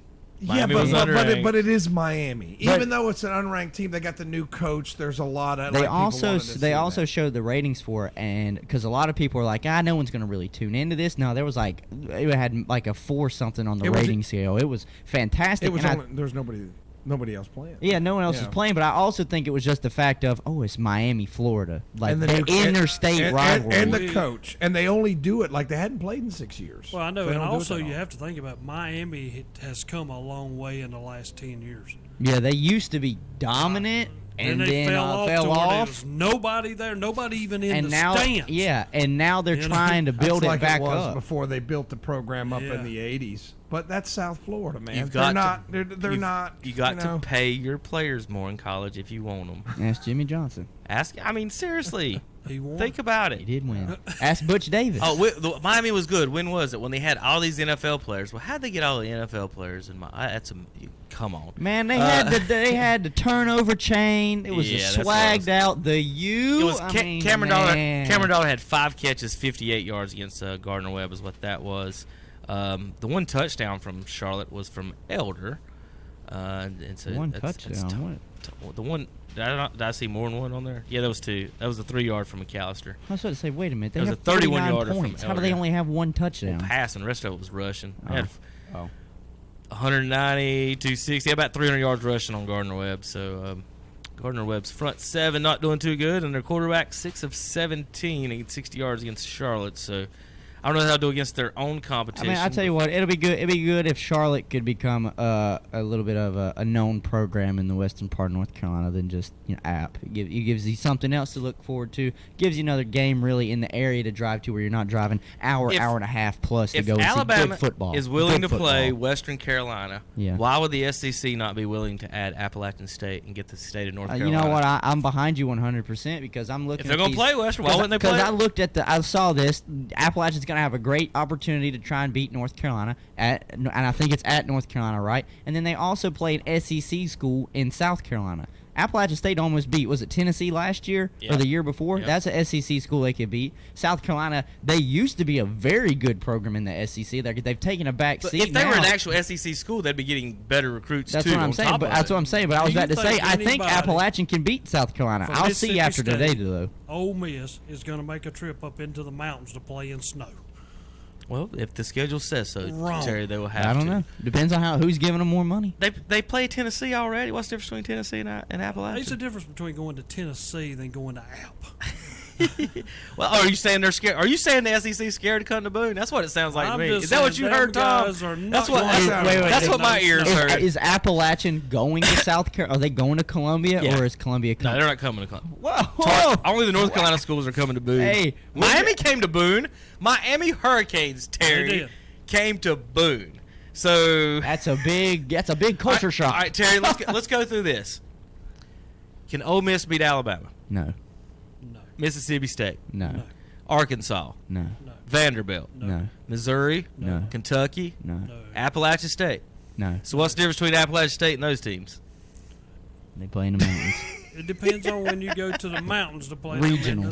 Regional. The region is what makes the difference. The region. I hope some people see the points that I'm trying to make on some of these. You can't talk how great the SEC is right and then run there, out Vanderbilt. Florida, that's the only time they're going to be on top in the East. Right there. That's the only time. Enjoy it, Gators. But I will give Appalachian State a lot of credit. I mean, hey, they can't distinguish what bowl they're going to get. They're given a bowl, and they've went to them and they've won. They're 3-0. I mean, you can't ask for no more than what they are doing. I don't like.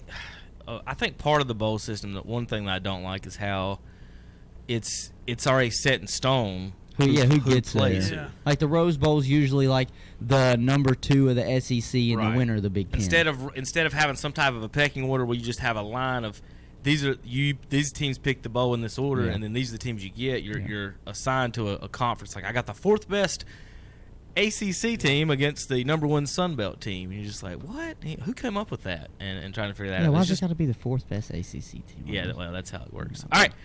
Anything other news or notes on college? Nah, not really. Just happy Saturday. It's the first Saturday with football. So I hope y'all enjoy it. I'm gonna enjoy it. I'm gonna go home and I'm gonna probably watch one of the 2 teams I love to pull for lose. So all right, let's take a quick break. We're gonna take a bunch of about 3 or couple 5-minute segments and breaks, and we'll be right back in just a minute on KTCBroadcasting.com. Country Countdown USA. I'm Lon Helton, inviting you to join me as I count down the week's top 30 country hits with my co-host Miranda Lambert, who has a lot going on. I am freshly married and freshly having a record out and, a tour. Yep, starts September. Got a bunch of new stuff happening. That's Miranda Lambert this week on Country Countdown USA. Country Countdown USA, Wednesday afternoons at 1 o'clock on Carolina Country WCSL, 92.3 FM, 1590 AM, and online at KTCBroadcasting.com. Tyler Reddick diving to the inside of Daniel Hemrick. The NASCAR Xfinity Series. That battle continues to flare up in the middle of 3 and 4. It's NASCAR's Throwback Weekend. He'll slide up in front of him midway between turns 1 and 2. But NASCAR's Next Generation. Crossover move by Tyler Reddick. Is preparing for the playoffs. He's back to the inside off turn 2. The Sport Clips Haircuts VFW 200 from Darlington. Saturday at 3:30 on the Motor Racing Network. The Sports Clips Haircuts VFW 200. Saturday afternoon at 3:30 on Carolina Country WCSL, 92.3 FM, 1590 AM, and online at KTCBroadcasting.com. Who are you? You're not a goat. Oh, you say you feel like a goat since you didn't buy your car from Renato Auto Mall in Shelby. And now you're putting up with a bunch of bull. Don't be like my friend here. You get no bull at Renato Honda and Renato Kia at Renato Auto Mall in Shelby. 4423 East Dixon Boulevard. Don't let another dealer get your goat. With a roster full of young superstars, the sky's the limit for the 2019 Atlanta Braves, and we'll bring you every huge moment. Fly ball to deep left center field. At the track, looking up, it's out of here! Atlanta Braves baseball, back again on the Boston Carolina Country. WHS Shelby, WLON Lincoln, WCSL, Cherryville, Gastonia. Is the cost of ink driving your profits down? Then listen up. Discount Ink Jet and Toner is here to help. Discount Ink Jet and Toner specializes in refilling ink jet and toner cartridges. Cut your ink costs by as much as 50% or more. Discount Ink Jet and Toner, located on 410 East Franklin Boulevard in Gastonia. 100% satisfaction guaranteed. It's time to play at the Green Meadows Golf Course on Kelly Road in Mount Holly. Play and ride Monday through Friday for $25. Weekends just $30. Seniors ride and play Monday through Friday for $20. And every Wednesday is Ladies' Day. Ladies play and ride for just $15. So make your tee time now by calling the Green Meadows Golf Course. 704-827-9264. Green Meadows Golf Course, 957 Kelly Road in Mount Holly. Hey, we're back on Saturday Morning Sports Talk with Kevin and the gang. I changed the photo so you can see what Kevin's doing with the board. He's trying to post, I guess, the leaderboard. I'm not really sure. Yeah, he's doing the high school. He's updating the high school rankings that we do week to week. So that's what you're getting to watch now. Kevin do on the shot that he's doing. Look at him We'll go. talk about it in just a minute. We'll talk about it in just a minute. We have baseball to talk about. I'm glad we did that. I would like to take this opportunity to give a big shout out to fellow alumni. He's a year older than me, graduated before me. Big shout out to Hunter Harvey. Made his major league debut for the Orioles about, let me see what today is. It's been about 2 weeks. Came in as a closer. He's looking at the closer position. When he was coming up through the minor leagues, he was really, they had him focusing on the starting position, but he came out in an interview after his first start, or his first major league appearance, said he felt a whole lot more comfortable in the closer position. That's what his dad did. His dad was a closer for years. Brian was. So I want to say big shout out and congratulations to fellow Bandy's alumni, Hunter Harvey, for getting his major league career started. Congratulations, man. I know it's been a long time coming. You spent a lot of time in the minors just due to injuries, but I was happy to see that you didn't give up on your dream. You pushed through and were able to finally make it to the major leagues, and you got your first win as well. So big congratulations.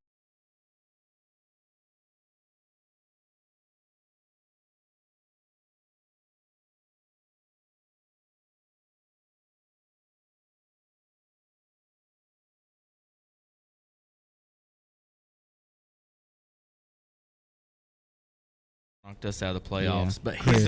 His brother wasn't pitching. He No. came in. We actually bet against another guy. Chris, a lot of people said Chris was a better fielder than he was a pitcher. I think So he might have been a catcher or something. One of them might have been a catcher when I was up or outfield. I can't remember, but I do remember meeting the coach. I remember meeting Brian. Yeah. And I can't remember the other kids, Yeah. his other brother's name. All right, let's do Major League Baseball. What, JP? Will Boyles is on the phone. He wants to... Will Boyles? You mean Boykins? Boykins, yeah. Will, you on the phone? Absolutely, sir. How are you on the phone when your phone's sitting right here next to me? major disappointment. I left my phone at the station after I got done at the show last night, and it's sitting right here. That phone looks like it's been run over by a garbage truck. By the way, you need your new phone, Will. No, it still works. That's exactly what I thought. Terry said he's going to buy you. Terry said he's just going to buy you a screensaver. It looks like it still works. It still works. It's fine. How's everything in the sports talks world? How was your Mitchem kitchen this morning? Terry, fantastic. Terry only had chicken and bologna this morning instead of like 9 different things on a biscuit. Usually has 9 different kinds of meats on his sandwich, but he's well, what he's he on a did diet. was he put all the meats into one meat. That's what bologna is. So he kind of got them together. So, yeah, and it was strange. Some days he comes in here, he gives us our biscuits, and then he has a smorgasbord of pancakes and sausage all in front of him. So we know who really gets the special treatment over there. Terry, I got to come up to the show one Saturday morning so you can fix me up one of those smorgasbord plates. I mean, it sounds like we eat alike. Well, all you got to do is come, buddy. That's all you have to do. Just let me know when you come. But it's hard to turn around, Will. You were here late last night. Turn around, get up here, and come in the morning, Will. I don't know if you can handle that. Oh, if I can get up and come to a dealership in the morning, I can come to a good break. That's right. That's a You're good right. point. Will, so are you working today? We'll have somebody bring his phone by if you are. Yeah, I'm working today. If y'all have somebody to bring that phone to me, that'd be absolutely wonderful. Well, either Tom or I or somebody's coming through Shelby here in a little bit. We can get it out to you. Is anybody going to the remote today? Yes, we'll be out there today at Classic Ford, checking that out. So Calvin's out there today. Is they at Classic Ford? Yeah, I think that's where they're at today. So we'll get this phone to you. We're finishing up our top. We're about to do our top 10 here in just a minute. Make sure you listen to it. I know you're excited about that. That's why I called. I really wanted to go over the top 10 with you because you told me last night that you was gonna have it ready for discussion this morning. It's ready now. We just finished it after 2 hours of adding. Yeah, we had some technical difficulties too, so Kevin hasn't had enough time to Are you ready for it, Will? I can give you the top 12, or do you want 15? What do you want? How many you want? Give me the top 12. How about the top 12? Starting at 12 is the Burns Bulldogs with 1-1 record. They've got 2 points, and they've given up 56 on the year. That's hampered them in the tiebreakers is the defense. At number 11, we've got the Newton Conover Red Devils, who are 1-0 with 2 points, with a 2-point victory. They've only given up 14 points on the season. But the number 10 team in the power poll, the West Lincoln Rebels, in one game have only given up 13 points, so they get the 10 spot over the Newton Conover Red Devils. Now, here's where it starts to get fun, Will. You ready for this? I am ready. At number 9, with 2 power points, undefeated. They've only given up 10 points on the season, and they're looking to end a 64-year streak. The Chase Trojans are number 9 in the What's Up Shopper Power Poll. What's the record? How many years is it? I was guessing 64. 50-something. I was in the neighborhood. You mean they haven't beat Shelby? Oh, and 50-something in Shelby, yeah. They tied them once. So Chase is number 9 right now, Will. Number 8, after a victory last night over a 3A school, the East Lincoln Mustangs, and they give up 20 to the East Row A, and I think they're the Mustangs too, maybe. Are they both the Mustangs? I ain't got a clue. They're horses, whatever they are. They could be colts. I don't know. All right, you ready for this one, Will? At number 7 in the What's Up Shopper Power Poll with 3 points, 3 and 2 victories, the Pine Lake Prep Pride. They are number 7. They are exactly 7 spots ahead of the South Point Red Raiders. That sound about right to you, Will?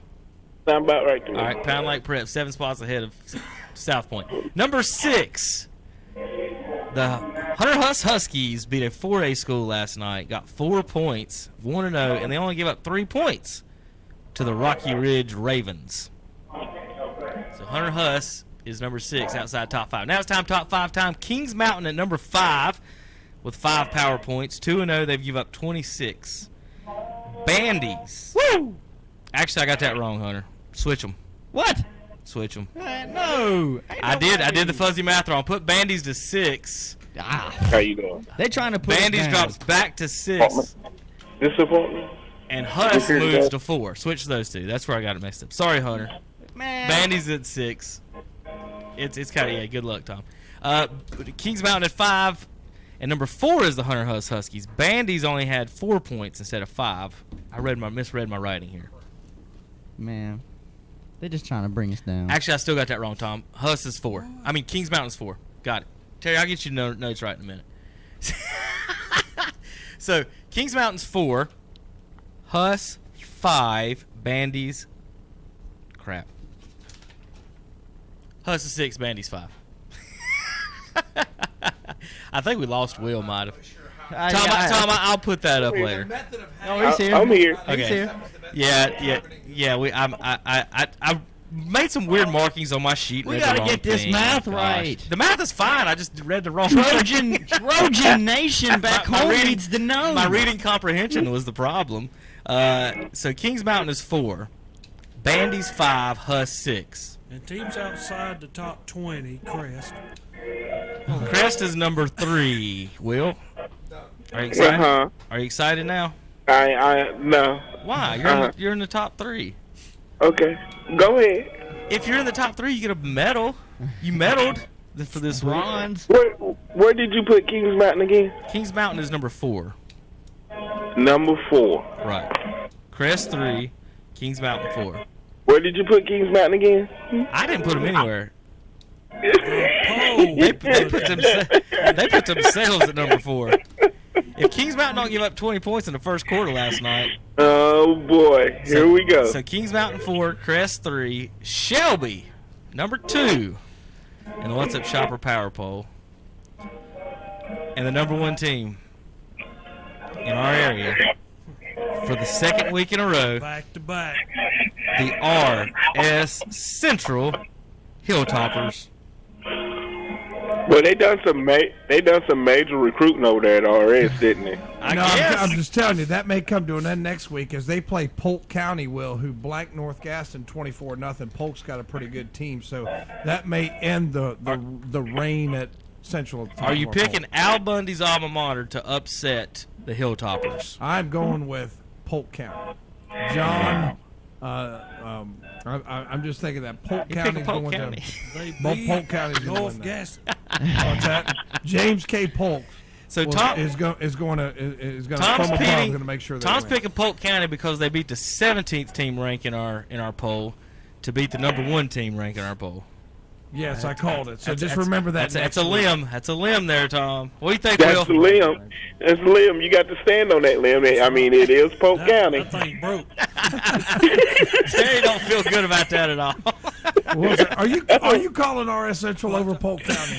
I am. I am going to call RS Central over Polk County. So, the way the schedule works out. Well, you got a lot of East players that went over the RS. Are you ready for this, Will? The way the schedule works out, if RS wins, Shelby has a bye. Crest can only get 2 points. Kings Mountain, if they win, which they probably will, has to give up less points than RS Central to be number one. So RS and Kings Mountain give up 25 and 26 points. So if both teams win next week, depending on whoever gives up the least number of points, that's who your number one team will be next Saturday morning. Well, guess who Kings Mountain is playing? Yeah, Roberson. They're going to win. Yeah, they're going to win. Yeah, and I don't think they're going to give up many points because Crest held them to 0 last night. Right. I think Crest's defense is better than Kings Mountain. Has historically been. You guys, y'all load up that defense with about all your athletes. It seems like, and you've only given up 7 points in 2 games. That's not bad at all. Well, I mean, it is Crest. Yeah, I got you, Will. All right, Will, we've still got baseball and NFL to talk about in 6 minutes and NASCAR, so I'm going to have to let you go here. All right, guys. Hey, somebody will bring this phone over to you. How about that? All right, I'll be waiting for it to get here. Do you want a hot dog, too?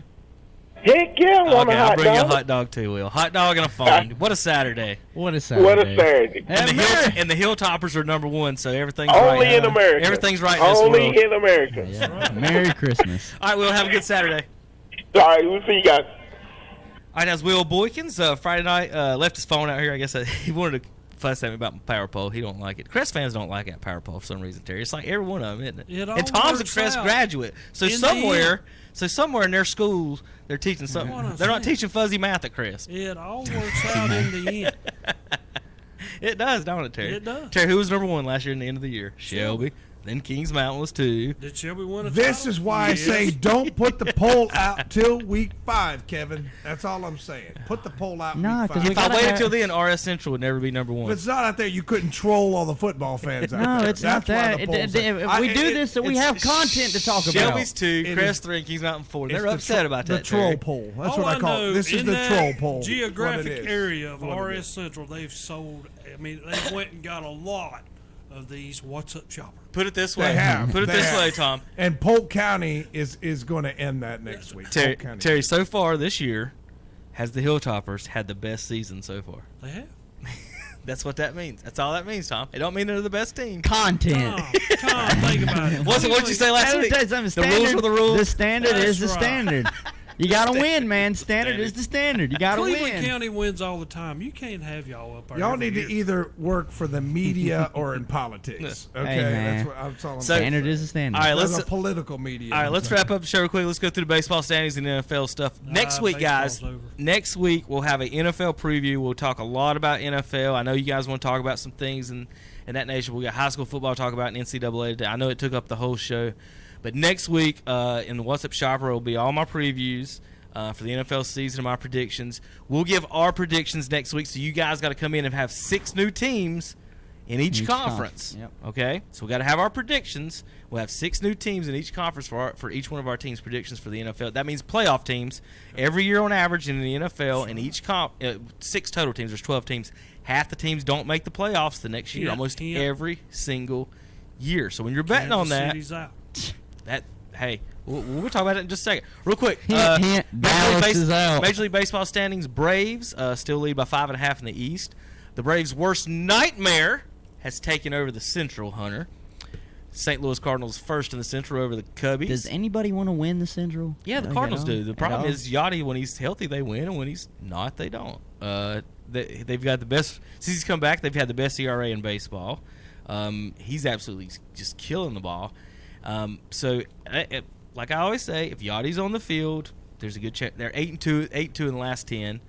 Cubs 7-3, so they're staying runner with them. It looks like that run differential for the Dodgers is ridiculous. Dodgers 217 run differential. That's not bad at all. That's not bad at all. They're in first. They got 18 games on Arizona. Over in the American League, real quick, Houston, 9-game lead over Oakland. They got 215 run differential. The important thing is they're 24 games over the Angels, and arguing with my friend, my buddy online about the Trout stuff. He said Trout's the best player this year, no matter what. Prove me wrong.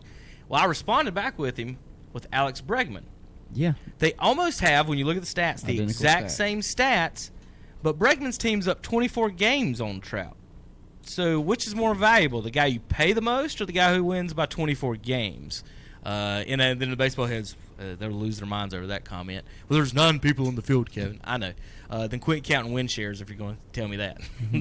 Minnesota, first in the Central. Indians, Tom, falling back a little bit. Well, they can't. You know, what frustrates me is when they play Detroit, they win. But when they play Tampa Bay, they play the Mets, they play Boston, they struggle. So, I mean, moving forward to the playoffs, even if they get in, I don't know if they have enough to really threaten anybody. Well, playoff-wise, you're in right now. Only by a game. You're half a game over Oakland and 1 game over the Rays, with the Red Sox, who I buried in week 1, are still 5.5 out. And the Rays shut them out last night. So, I mean, it's just, they've had some injuries to deal with. Carrasco supposedly coming back. They're get Kluber back. They've got a chance to make a push, but I don't know if they have enough bats, Kevin. Terry, with 26 games left in the season, your Royals are 32 out. No, we was I think it's over. This past week.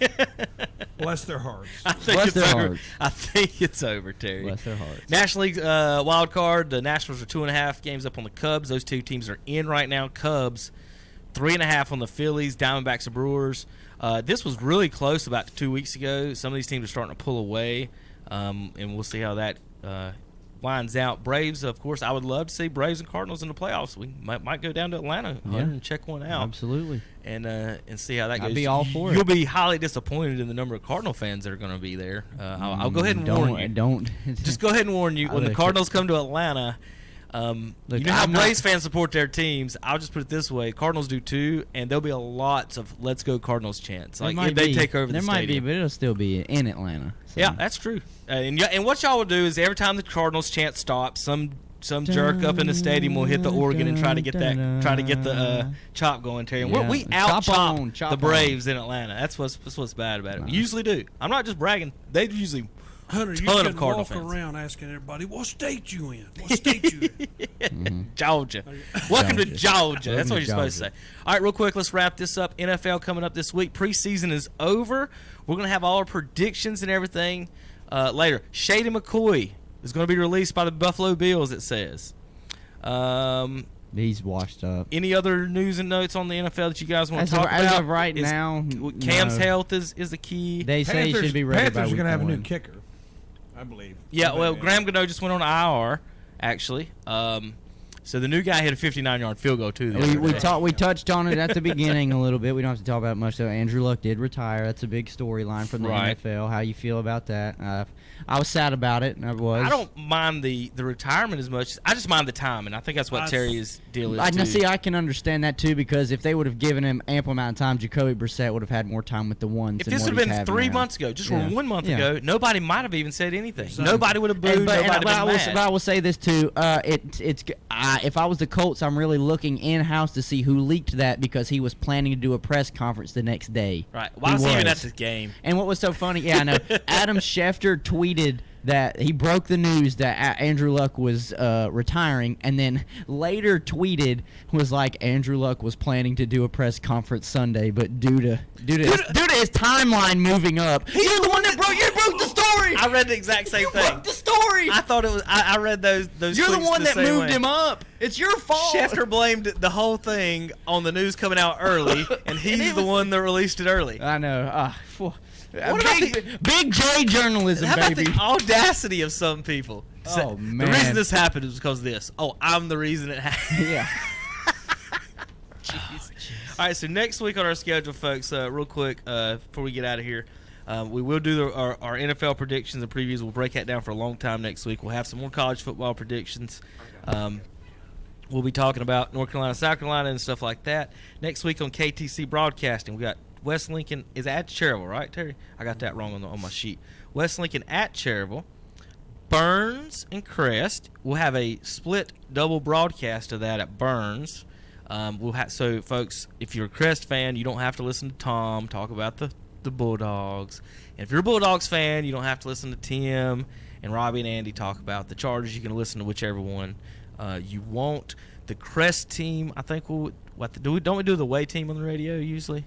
Yeah, it's usually away. We usually do away team on the radio, so if you're listening to the radio, it'll probably be the Crest announcers on that.